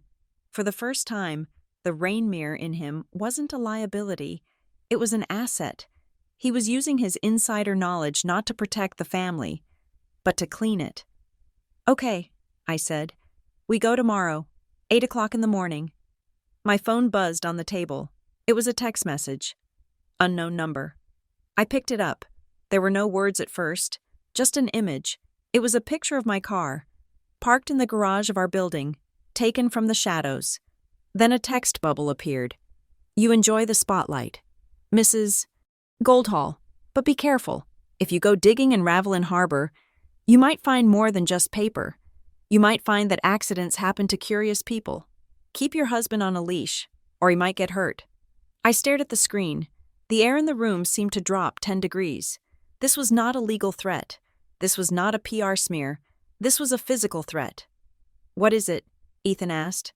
I locked the phone screen. It is confirmation, I said. We are right about Ravelin Harbor, and they are terrified of what we are going to find. I looked at Ethan. I thought about showing him the message, but I saw the new resolve in his face. If I showed him the threat, he might hesitate, or he might try to protect me by stopping. We need security tomorrow, I said. Armed security. For an audit, Ethan asked, confused. For a hostile takeover, I said. The paper war is over. Ethan, now we are on the ground. I grabbed my bag. Let's go home, I said. I have a feeling tomorrow is going to be a very long day. As we walked out, I thought about the text message. Accidents happen. Not to me, I thought. I do not have accidents. I have contingencies. The Ravelin Harbor offices smelled of stale coffee and shredded paper. It was not the clean, corporate scent of the Manhattan headquarters. This was the smell of a place where things were buried. We had arrived at 8 o'clock in the morning with a team of forensic accountants. The staff looked terrified. They had heard the rumors. They knew the new owner was not a Rainmere, but a Gold Hall, and that the difference between the two names was the difference between a handshake and a subpoena. I set up a command center in the main conference room. Mara was already plugged into the server, her fingers flying across the keyboard. "It is messy. Wisteria," Mara said, staring at a cascade of spreadsheets. "The general ledger is a labyrinth. I am seeing hundreds of payments to vendors with no physical address. Consulting fees for $50,000. Logistics support for $75,000. All round numbers. Real businesses do not pay in round numbers. Taxes and fees always make it messy." "Follow the round numbers," I said. "Where do they go?" "A shell company in the Caymans called Apex Logistics," Mara said, "and another one in Delaware called North Star Holdings." "North Star," I repeated. "That sounds patriotic. Who owns North Star?" "The ownership is obscured," Mara said, "but the authorized signatory is a law firm in D.R.C., the same firm that represents—" She trailed off. "Rowan Vale," I finished. "Rowan Vale, Ethan's cousin, the man who had been running Ravelin Harbor for 5 years, the man who was supposedly just a loyal lieutenant to Lucian." Just then, the door opened. Rowan Vale walked in. He was younger than Ethan, sharper, with the kind of predatory handsomeness that looks good on a magazine cover but feels cold in person. He was wearing a suit that cost more than my first apartment. He did not look like a man under audit. He looked like a host welcoming guests to a party he intended to ruin. "Wisteria," Rowan said, flashing a smile that didn't reach his eyes. "Welcome to the trenches. I see you brought the calculators." "I brought the auditors. Rowan," I said. "And the lawyers are on their way." "Aggressive," Rowan said, leaning against the door frame. "Lucian always said you were spirited. I told him he was underestimating you." "She is not a housewife," I told him. "She is a shark in a skirt." He didn't listen. Old men rarely do. He walked over to the coffee machine and poured himself a cup, completely at ease. "You seem unconcerned that we are dissecting your books," I observed. "Dissect away," Rowan said. "You will find some irregularities." "Sure.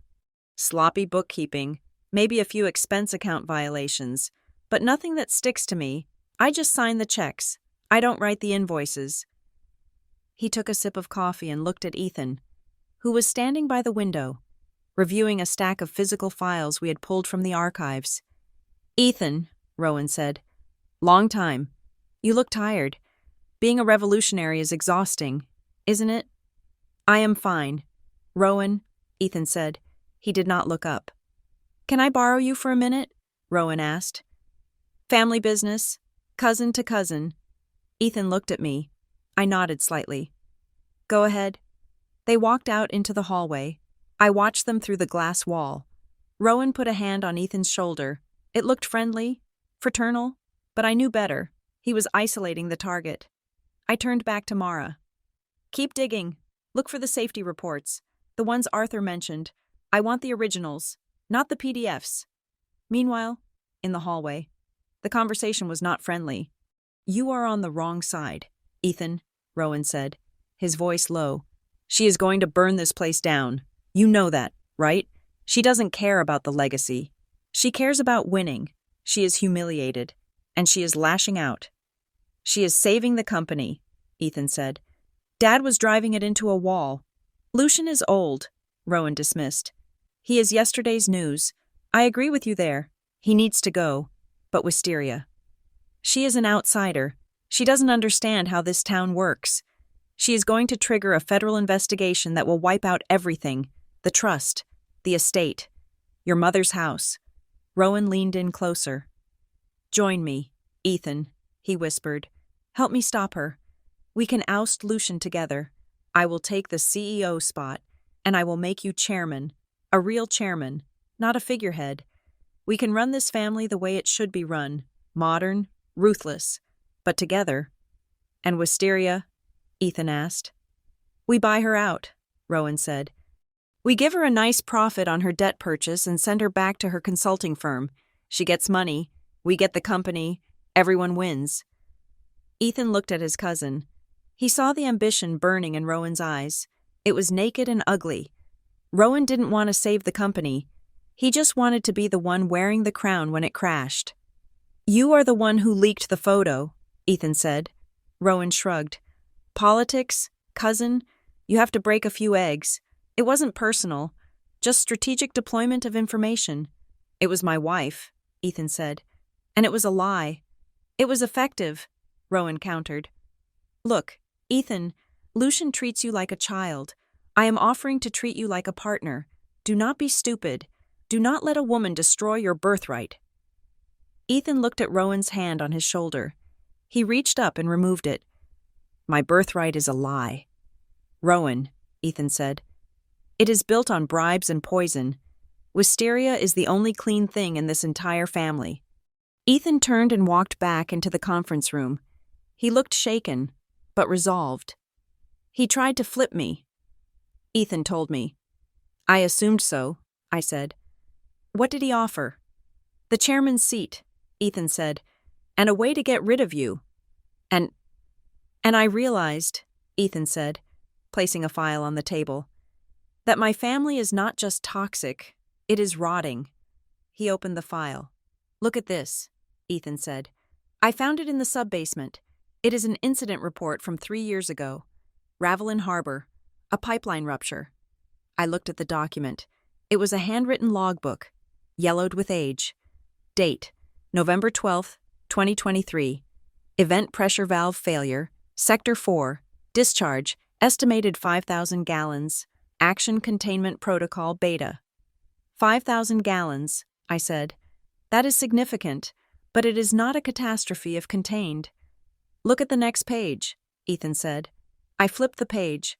Report to HQ valve malfunction, minor leak, under 100 gallons, cleanup complete. "They lied," I said. "They reported 100 gallons to the state, but the internal log shows 5,000. "It gets worse," Ethan said. "Look at the signature on the suppression order."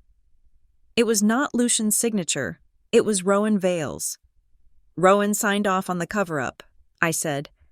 "Lucian might have created the culture of pressure, but Rowan executed the fraud." "If we release this," Mara said, looking up from the table, "the EPA fines alone will be $50 million, plus the criminal charges. Ravelin Harbor will be shut down. The stock of Rainmere Dominion will lose 60% of its value overnight. The margin calls will destroy the parent company." I sat back. This was the trap. I had the evidence to destroy them. But if I used it, I destroyed the very asset I had just spent $80 million to acquire. I would be the queen of a graveyard. And thousands of employees, innocent people who worked on the rigs, in the offices, in the trucks, would lose their livelihoods.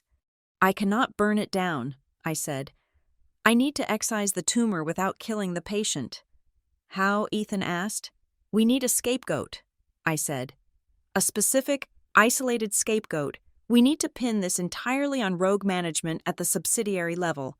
We need to prove that the parent company and the new ownership discovered the fraud and self-reported it." "Rowan," Ethan said. "Rowan," I agreed. "But we need more leverage. If we fire him, he talks. He drags Lucian down. He drags the whole board down. We need him to go quietly." "He won't," Ethan said. "He wants the throne." Just then, my phone buzzed. It was a text from a contact at the bank. "Alert, large block of Rainmere debt being purchased in secondary market.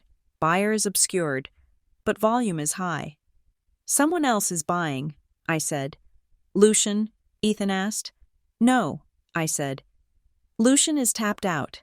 He is liquidating assets just to pay his lawyers. This is someone else. Someone with cash." I looked through the glass wall. Rowan was on his phone, pacing in the hallway. He looked agitated. "It is Rowan," I realized. "He is using the money he skimmed from the company the consulting fees to Apex Logistics to buy back the debt. He is trying to build a position to block me. He is buying the company with its own stolen money," Ethan said in disbelief.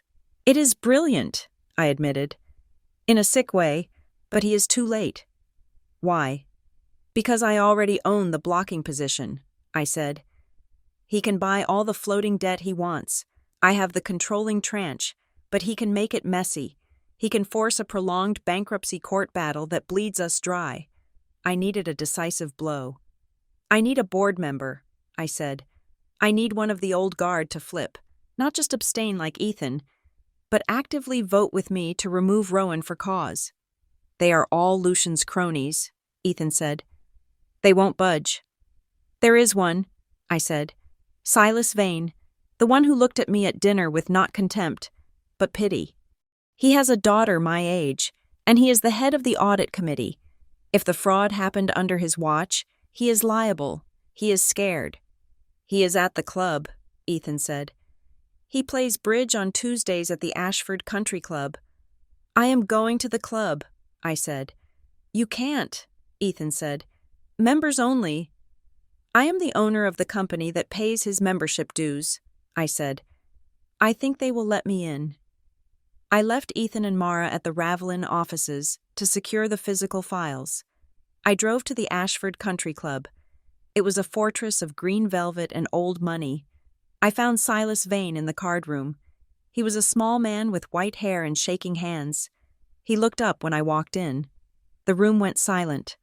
A woman in a business suit in the men's card room was a violation of natural law here. Mrs. Goldhall, Silas said, putting down his cards. Mr. Vane, I said. We need to talk. Outside. We walked to the terrace.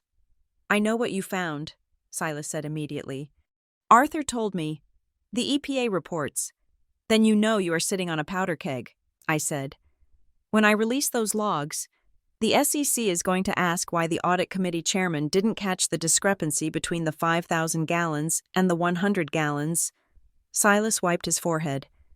Lucian told us it was a clerical error. He said it was handled. Rowan handled it, I said. By burying it. Listen to me. Silas, I am offering you a lifeboat. You resign from the board today. You issue a statement saying you were misled by subsidiary management. You vote to terminate Rowan Vale for cause before you leave. In exchange, I grant you immunity from the civil suit I am about to file against the former directors. You want me to betray Lucian, Silas said. Lucian is already dead, I said. He just doesn't know it yet. I am asking you to help me cut out the cancer so the rest of us survive. Rowan is the cancer. Silas looked at the golf course stretching out green and perfect in the sun. He thought about his reputation. He thought about his pension. Rowan is dangerous, Silas whispered. He has files. On everyone. I have files too, I said, and mine are going to the Department of Justice on Friday, unless we clean house by Thursday. Silas nodded slowly. Okay, I will vote. I had him. I drove back to the city. I felt a momentary sense of victory. I had the evidence. I had the votes. I had the money. But when I walked into my office, the atmosphere was wrong. Ethan was sitting on my sofa. He was holding a tablet. He looked like he had been struck by lightning. What is it? I asked. He held up the tablet. I was going through the digital archives Mara decrypted, Ethan said. His voice was flat, dead. I found a voice memo from 3 years ago, a recording of a meeting between Dad and Rowan.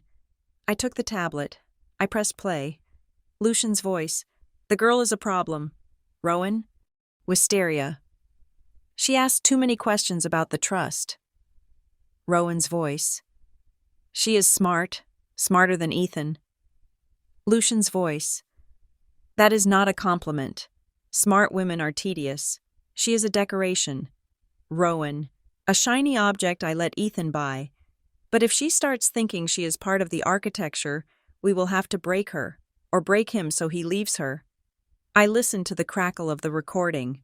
Decoration. Break her. I looked at Ethan. He called me a decoration, I said. He called you a problem, Ethan said. Because you were smart. He knew. He knew 3 years ago that you were the threat, and he tried to break our marriage to stop you. Ethan stood up. He walked to the window. I am done, Ethan said. I am not just recusing myself. Wisteria. I am joining you. Fully. I want to be there when you fire them. Both of them. We will, I said. My phone rang. It was Rowan. I answered. You have been busy, Rowan said. His voice was smooth, but tight.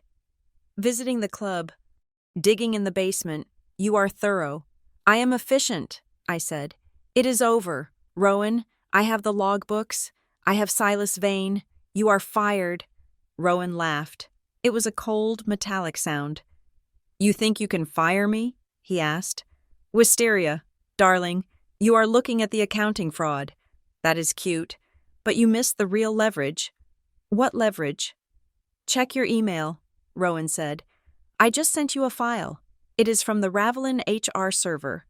A little something involving your husband. I opened my email. There was a new message from an anonymous sender. Subject: The Zurich Incident. I clicked the attachment. It was a bank transfer record from 5 years ago, a transfer of $200,000 from a Rainmere account to a private account in Switzerland, authorized by Ethan Rainmere. Ethan, I asked, looking at him. What? Did you authorize a transfer to Zurich 5 years ago? Ethan frowned. No, I have never authorized a transfer that large. I don't even have signatory power on the international accounts. The signature looks real, Rowan said in my ear. And the beneficiary, a woman named Elena Kay, rumor has it she was a mistress, or maybe a blackmailer. You forged it, I said. Prove it, Rowan said. If you fire me, this goes to the press. Husband of crusading CEO paid hush money to mistress with company funds. It destroys your moral high ground. It destroys your marriage. And it destroys Ethan's reputation permanently. He won't just be the fool. He will be the embezzler. You are bluffing, I said. Try me, Rowan said. You can have Lucian, but Ravelin stays with me, or I burn your husband. He hung up. I looked at Ethan. He was innocent. I knew he was innocent, but in the court of public opinion, a forged signature and a juicy lie traveled halfway around the world while the truth was still putting on its shoes. Rowan had found the one thing I cared about more than winning. He had targeted the only person I was trying to protect. What did he say? Ethan asked. I looked at the screen. I looked at the forgery. He said he wants a war. I said, so we are going to give him a nuclear winter. The forgery was a slap, but the market data Mara Klein pulled up 20 minutes later was a punch to the gut. Someone is shorting the stock, Mara said. Her fingers were flying across her keyboard, the blue light reflecting in her glasses. Massive volume. Someone is betting $50 million that Rainmere Dominion goes to zero by Friday. Is it Lucian? I asked, pacing the length of my office. No, Mara said. Lucian is long. He is buying to prop up the price. This is a new player, a fund called Obsidian Capital, registered in the British Virgin Islands. Obsidian? I said. Black glass, sharp, brittle. They started building the short position 3 days ago, Mara continued, right before the Ravelin rumors started. Wisteria. They are not hedging. They are betting on liquidation. I stopped pacing. The pattern clicked into place. The forgery, the accidental leak of the Ravelin logs, the delays. It is Rowan, I said. Rowan? Ethan asked from the couch. Why would he short his own company? He wants to be CEO. No, I said. The realization cold and absolute. He does not want to be CEO. That was a lie to keep you distracted. He knows the company is toxic. He knows the EPA fines will bankrupt it. He is not trying to save the ship. Ethan, he is drilling holes in the hull so he can collect the insurance money. He wants it to crash, Ethan whispered. He wants to destroy everything. He wants to cash out, I corrected. If the stock goes to zero, his short position pays out 10-1. He walks away with $500 million while the family goes bankrupt and the workers lose their pensions. It was a betrayal so profound, it made Lucian's bullying look like tough love. Lucian was a tyrant, but he loved his kingdom. Rowan was a scavenger. My phone rang. It was Lucian. I stared at the screen. This was the last person I wanted to speak to. But the enemy of my enemy was currently trying to burn down the building we were fighting over. I put it on speaker. Lucian, I said. He is selling us out, Lucian said. No preamble, no insults. His voice sounded old, terrified. Rowan, he is moving assets. I just got an alert from the transfer agent. He is trying to divest the Ravelin intellectual property to a holding company in Dubai. I know, I said. And he is shorting the stock. The little bastard, Lucian hissed. I fed him. I paid for his education. I gave him a seat at the table. You taught him that loyalty is for weak people, I reminded him. He learned well. We need to stop him, Lucian said. Wisteria, listen to me.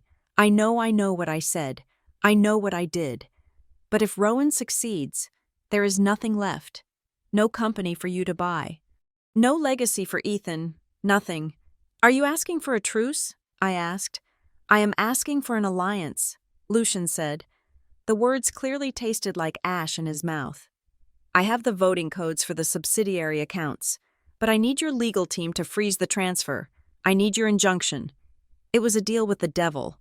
But if I let Rowan strip the assets, I would be buying a hollow shell.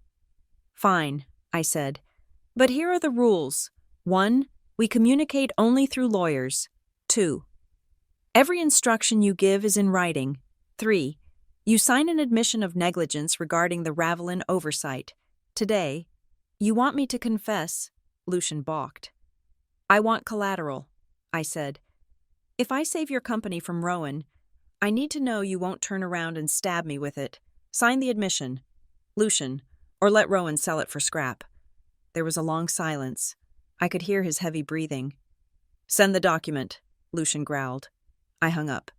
You are working with him, Ethan asked, incredulous. I am using him, I said. He is the only one who knows where the bodies are buried because he helped dig the graves. I need his map. Just then, my assistant knocked on the door. She looked nervous. Mrs. Goldhall, there is a call on line 2, a journalist, from the New York Chronicle. I am not giving interviews, I said. He says he has a video, she said. From the dinner. I froze. Put him through, I said. I picked up the handset. This is Wisteria Goldhall. Mrs. Goldhall, the journalist said. His voice was eager, predatory. I have a video file sent to our tip line. It shows a dinner party at the Rainmere estate. It shows Lucian Rainmere calling you trash. It is quite cinematic. The audio is perfect. I closed my eyes. Someone had recorded it. One of the guests. The staff. It didn't matter. What do you want? I asked. We are running the story tomorrow, he said. The angle is the billionaire's bigotry. It is going to be viral gold. Do you have a comment? Or perhaps you want to give us the exclusive on your takeover plans in exchange for us framing the story sympathetically. You are blackmailing me, I said. I am offering you narrative control, he corrected. I hung up.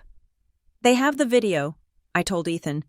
If that leaks, the stock plunges, the shareholders panic, Rowan's short position makes a fortune. Rowan leaked it, Ethan said. He recorded it. He was there. He wasn't at the table, I said. He was on the terrace, Ethan remembered.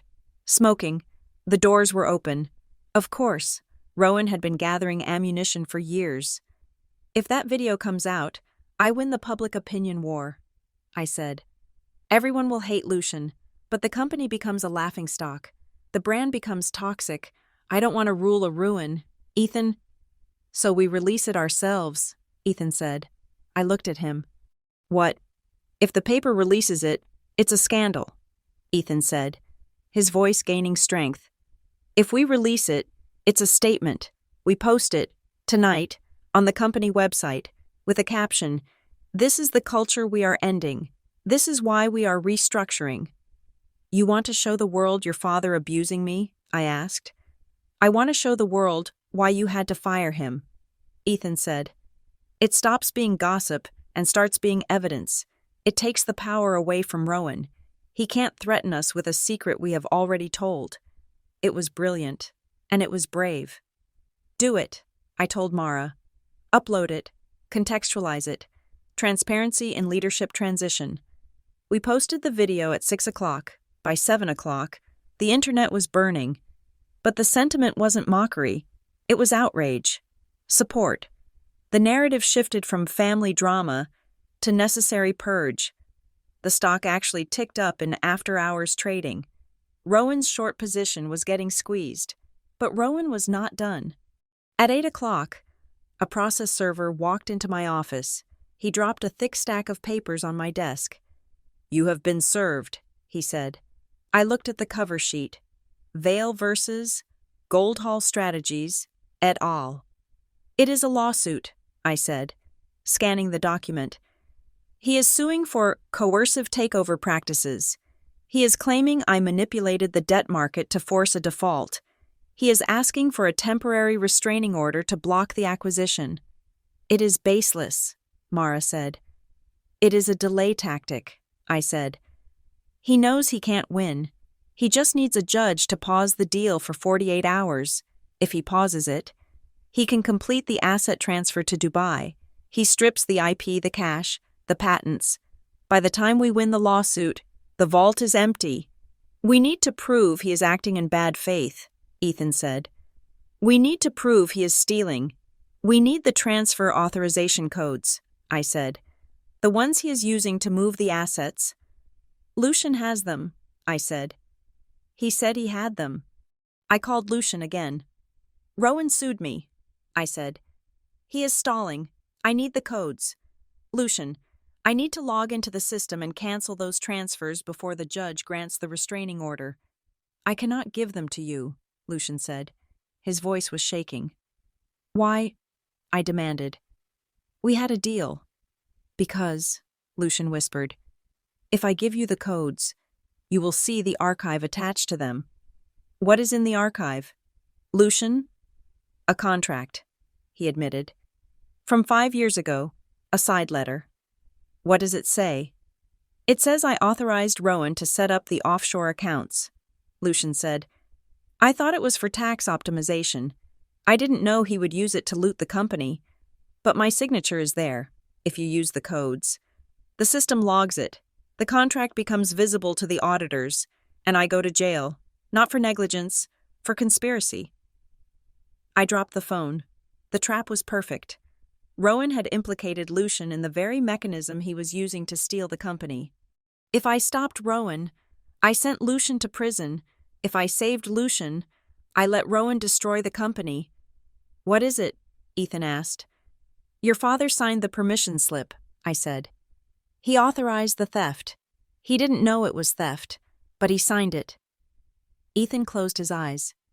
"So we are stuck." "No," I said. I looked at the city lights. I looked at the video of the dinner playing silently on the news channel. I looked at the man I loved, who had finally found his backbone. "We are not stuck," I said. "We just have to make a choice." "What choice?" "I can win dirty," I said. "I can let Rowan take the money, let the company crash, buy the scraps, and protect your father from prison. Or I can win clean," I said. "I use the codes, I stop the theft, I save the pensions, I save the jobs, and I hand the evidence of the side letter to the FBI, and your father goes to federal prison for 10 years. The room was silent. The only sound was the hum of the hard drive. "Ethan," I said gently, "it is your father." Ethan walked to the window. He looked out at the darkness. He stood there for a long time. When he turned back, his face was like stone. "He called you trash," Ethan said. "He poisoned the water. He let Rowan rot the company from the inside. He made his choice. Wisteria." He looked at me. "Use the codes," Ethan said. I nodded. I typed the sequence Lucian had reluctantly given me into the terminal. Access granted. I navigated to the pending transfers. Target Dubai Holdings. Amount $400 million. I hovered the cursor over the cancel button. I clicked. Transfer canceled. Funds reverted to main account. Rowan was stopped. The money was safe. And a printer in the corner whirred to life. It began printing the automatic audit log. The log that contained Lucian's signature on the illegal accounts. I watched the paper slide out of the tray. It was the death warrant for a dynasty. It is done, I said. My phone buzzed. A text from Rowan. You checked the box. Good game. But you just put your father-in-law in handcuffs. I hope Thanksgiving is awkward. I didn't reply. I handed the paper to Mara. Send this to the DOJ, I said. Wisteria, Mara said softly. Are you sure? Send it, I said. We are cleaning house. That includes the foundation. I looked at Ethan. He was crying, silently, tears tracking down his face, but he didn't look away. We had saved the company, but we had just orphaned him. The Briarstone City Conference Center was a cavernous structure of glass and steel, designed to amplify sound and intimidate anyone standing at the podium. Today, it felt less like a meeting hall and more like a coliseum. The air conditioning was humming, but the room smelled of nervous sweat and stale coffee. There were 2,000 people in the room: shareholders, analysts, union representatives, and a press corps that lined the back wall like a firing squad. The flashbulbs were a constant, strobing storm. Every movement I made was documented, analyzed, and live-streamed to the financial world. I sat at the long table on the stage. To the far left, Ethan sat beside me. His hands were folded on the table, still as stone. In the center sat Lucian Rainmere. Even with the DOJ investigation looming a fact he was frantically trying to suppress with a battery of lawyers, he walked to the microphone with the stride of a man who believes he is anointed by God.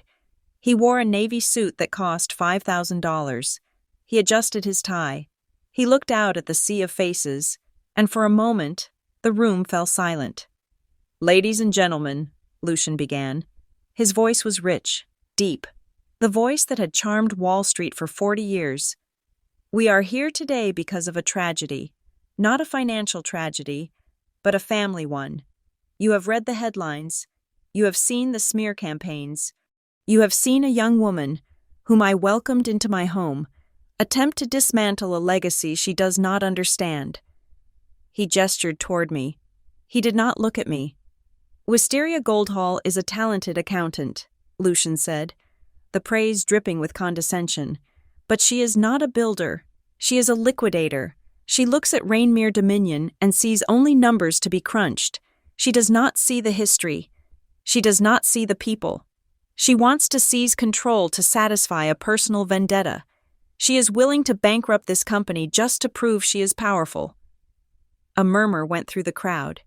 He was good. He was playing the role of the weary, besieged patriarch perfectly.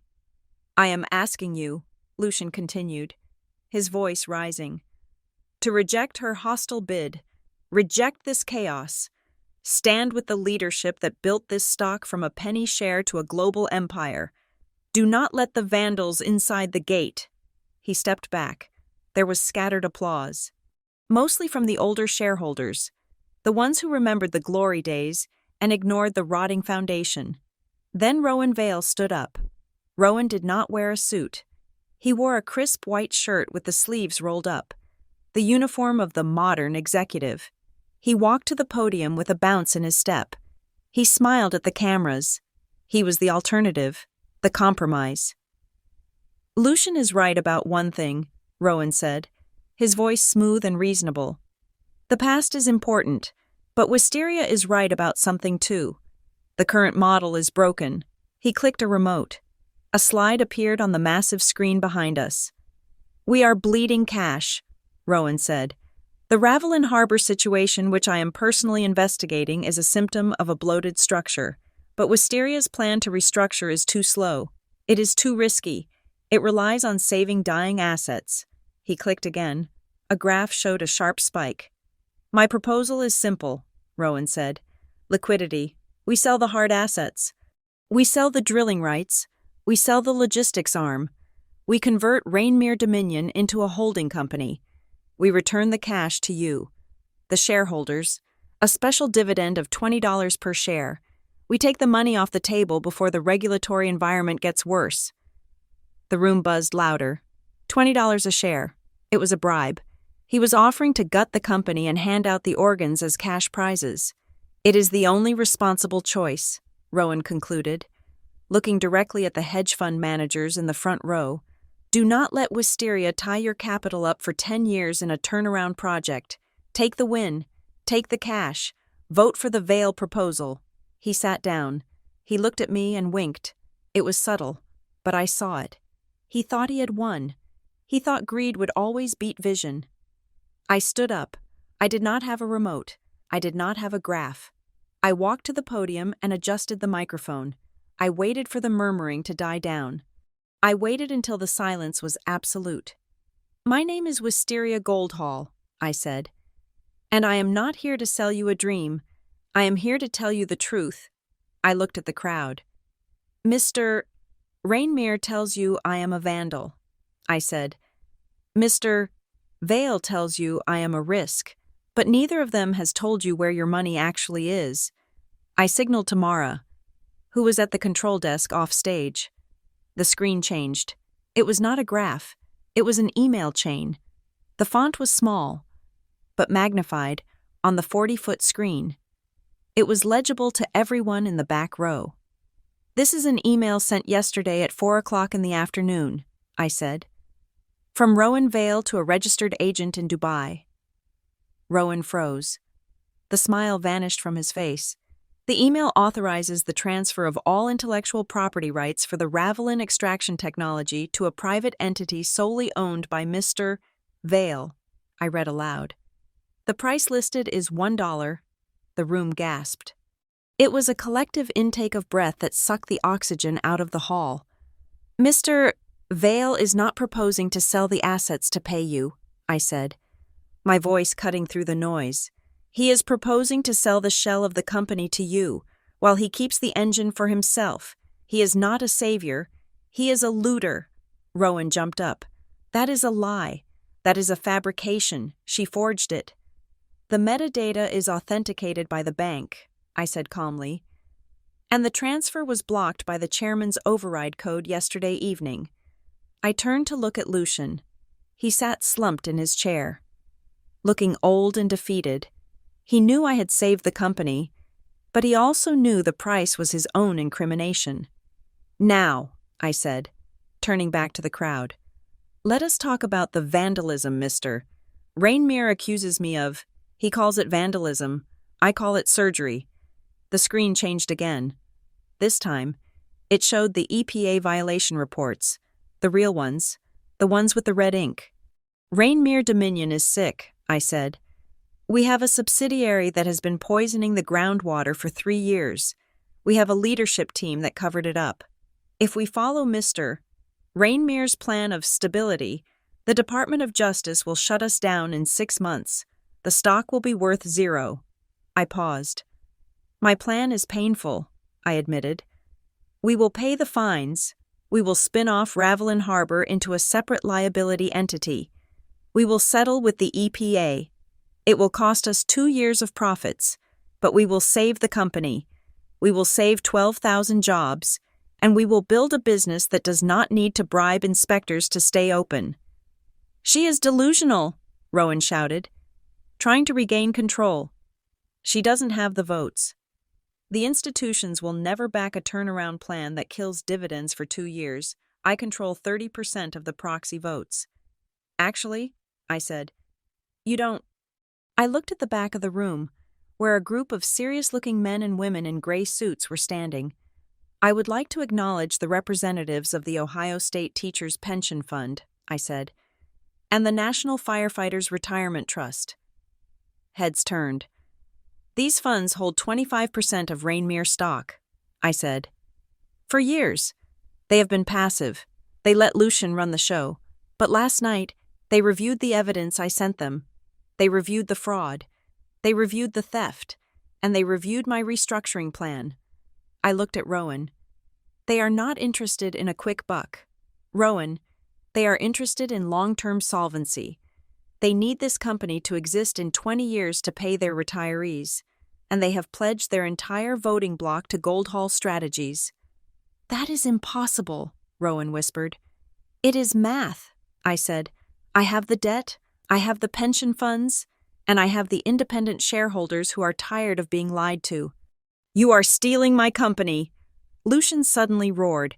He stood up, his face red, his fists trembling. "You are a usurper. You are nothing. You are the help." He turned to Ethan. "Ethan," Lucian shouted. The microphone picked up his desperation. "Get up here. Tell them who this woman is. You are a Rainmere. Defend your name." The cameras swiveled to Ethan. The room went silent again. This was the drama they craved. The son choosing between the father and the wife. Ethan stood up. He buttoned his jacket. He walked slowly to the podium. He stood next to me. He did not look at his father. He looked at the audience. "My name is Ethan Rainmere," he said. His voice was steady. It was the voice of a man who had finally found his own frequency. "My father speaks a lot about legacy," Ethan said. "He told me my whole life that the Rainmere name meant strength. He told me it meant leadership." He looked at Lucian. "But I learned recently that for my father, leadership means silence. It means hiding the truth. It means calling people trash when they dare to speak up." Ethan reached out and took my hand. He held it firmly on the podium, in full view of the cameras. "My wife," Ethan said, "is the only person on this stage who has told you the truth. She is the only one who tried to fix the leak instead of painting over it. She is not stealing this company. She is the only reason it is still standing." He looked directly at Lucian. "You asked me to choose, Dad," Ethan said. "You asked me if I was your son or her husband. Well, I am voting my shares today, all 12% of them." Lucian's eyes widened.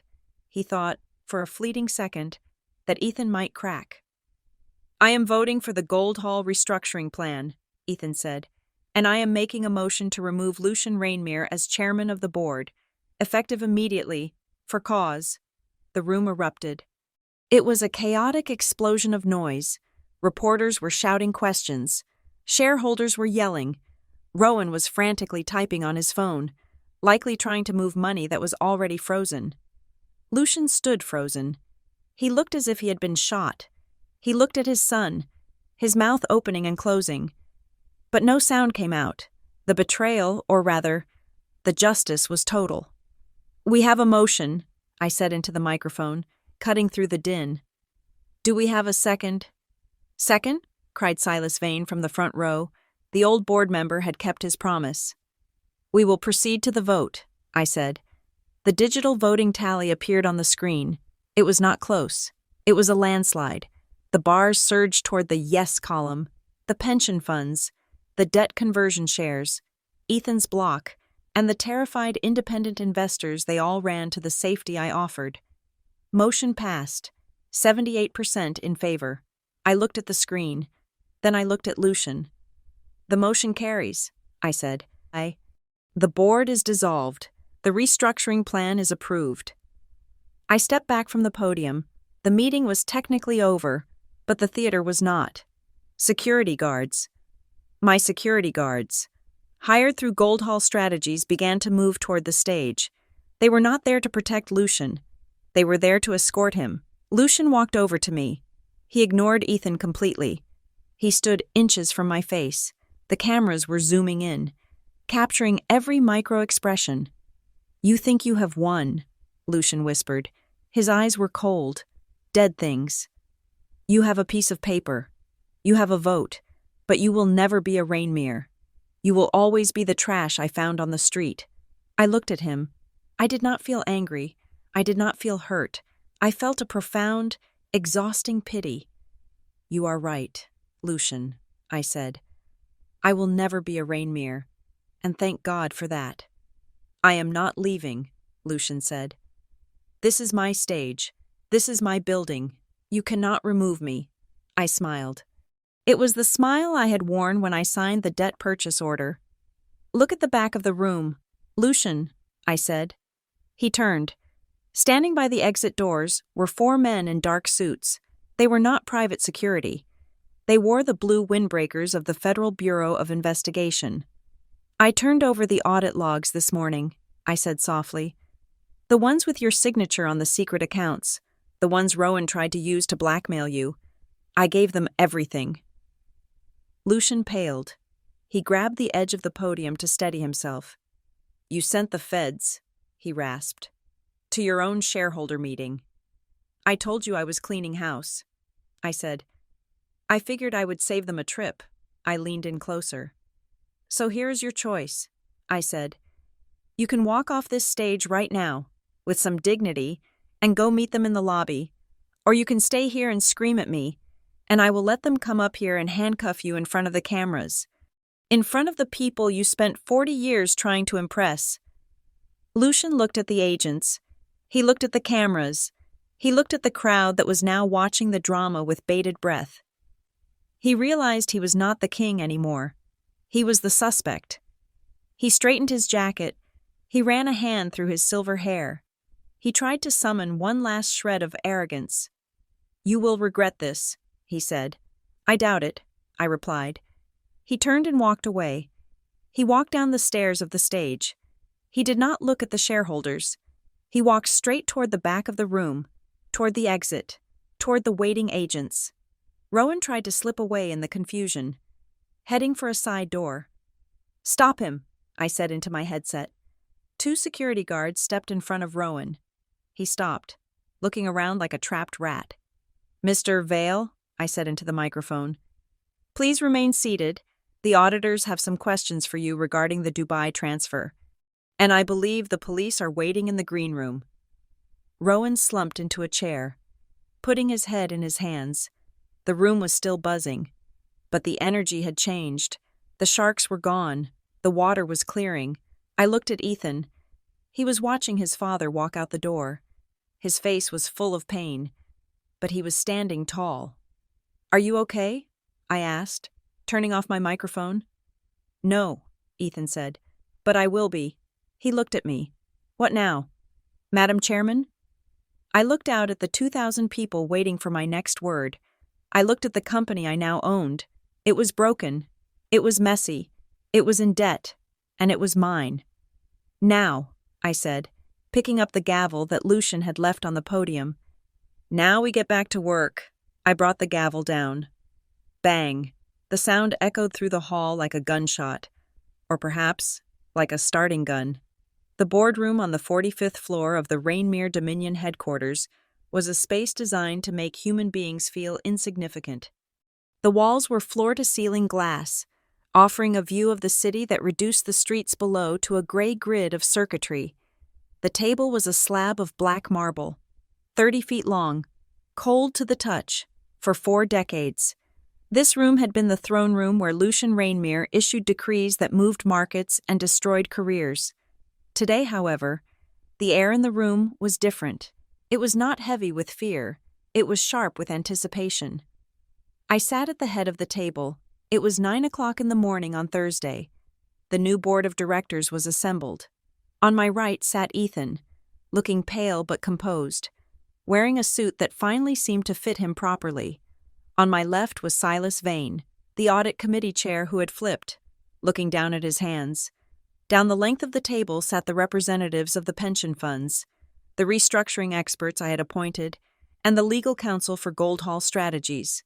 There was one empty chair. It was a chair placed halfway down the table, away from the head, in the spot usually reserved for junior consultants.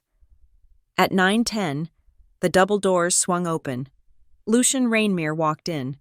He was out on bail pending the federal arraignment scheduled for Friday, but you would not know it from his stride. He wore a charcoal suit, perfectly pressed. His silver hair was combed back. He carried a leather portfolio as if he were here to lead the meeting. Not to face his execution. He was in denial. His mind, unable to process the loss of his identity, had simply rejected reality. He walked straight toward the head of the table, toward me. You are in my seat, Lucian said. His voice was calm, authoritative. He expected me to move. He expected the muscle memory of the room to kick in. For everyone to defer to the patriarch, I did not move. I did not blink. There are no assigned seats for guests. Lucian, I said. Please take the seat available. I pointed to the chair halfway down the table. Lucian froze. He looked at the chair. Then he looked at the nameplate in front of me. It did not say Lucian Rainmere, chairman. It said Wisteria Goldhall, interim CEO. This is a farce, Lucian spat. You cannot hold a board meeting without the chairman. The chairman was removed yesterday by a shareholder vote of 78%, I reminded him.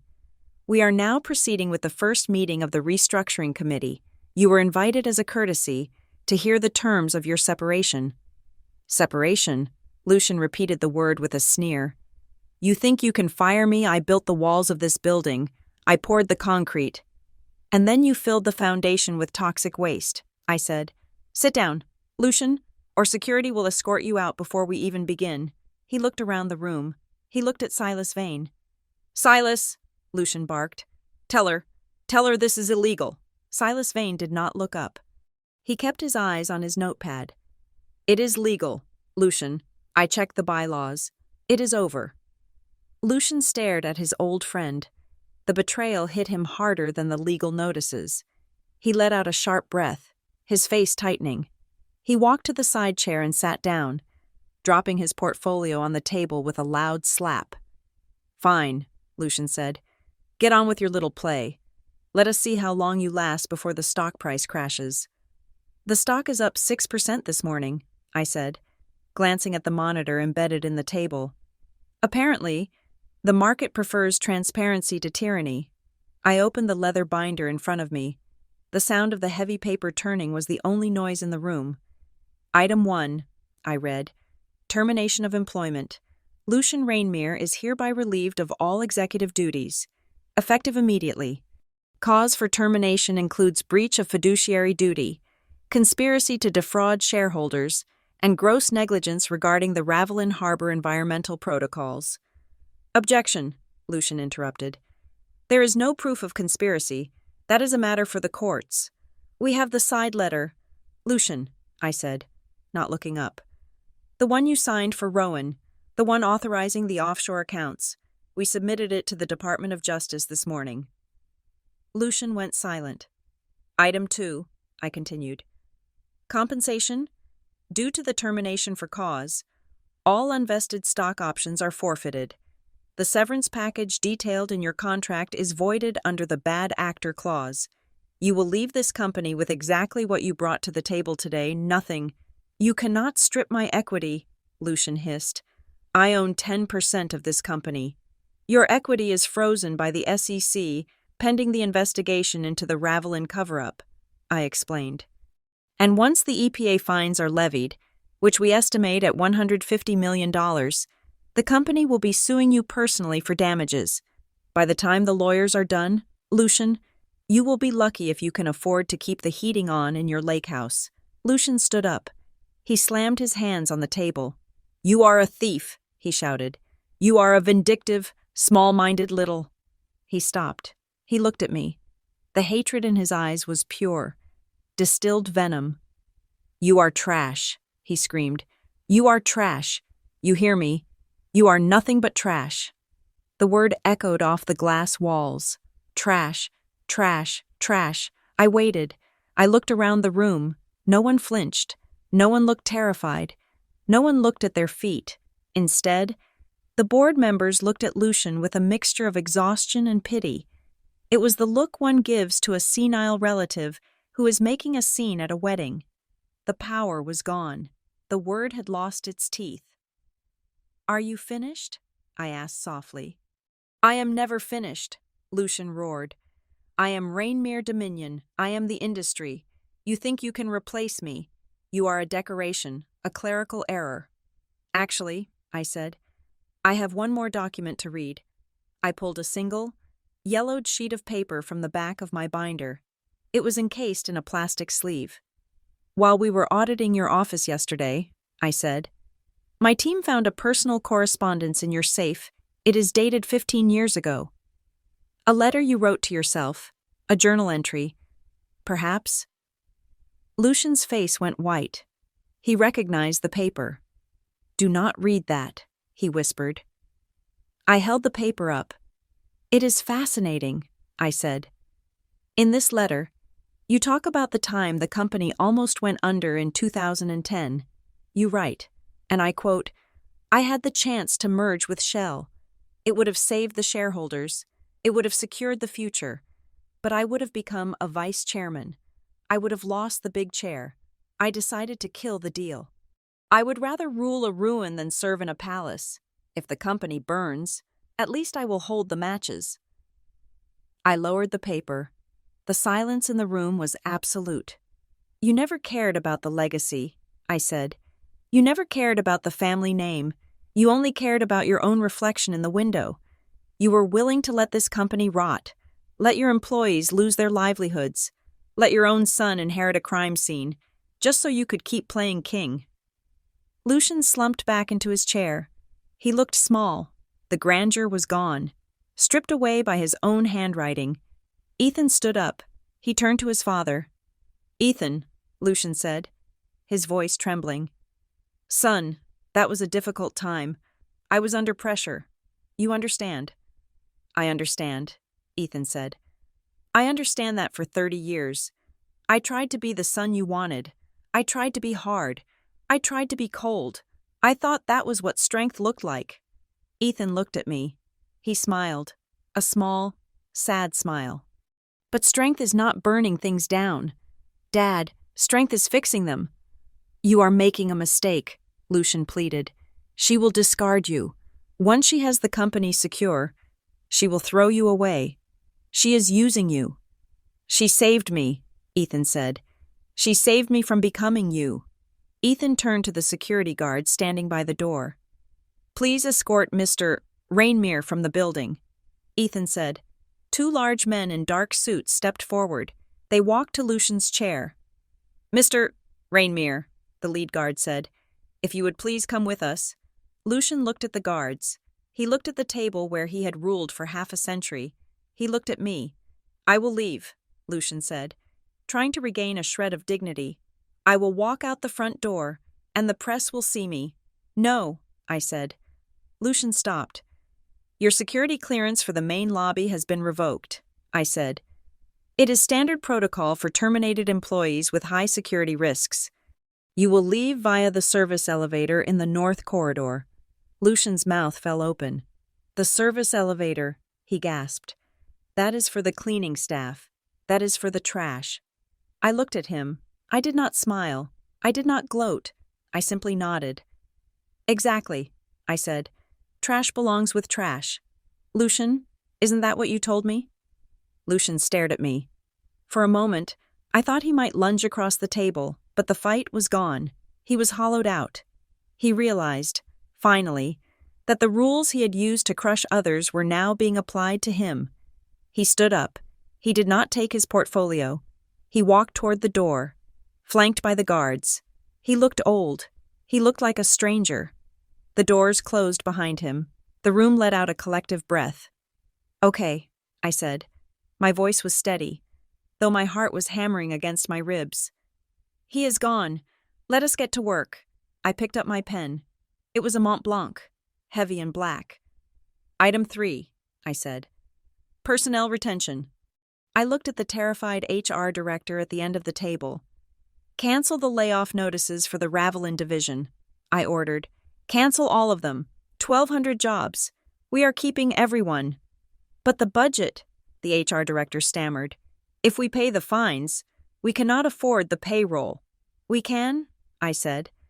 "I am cutting executive compensation by 40% across the board, including my own, and we are selling the corporate jet. That frees up $40 million in operating cash flow. That covers the payroll for 2 years. Ethan looked at me. Silas looked at me. "You are selling the jet?" Silas asked. Lucian loved that jet. "I prefer commercial," I said. "It keeps you humble. We are also establishing a whistleblower fund. Anyone who brings forward evidence of past safety violations gets a bonus and protection.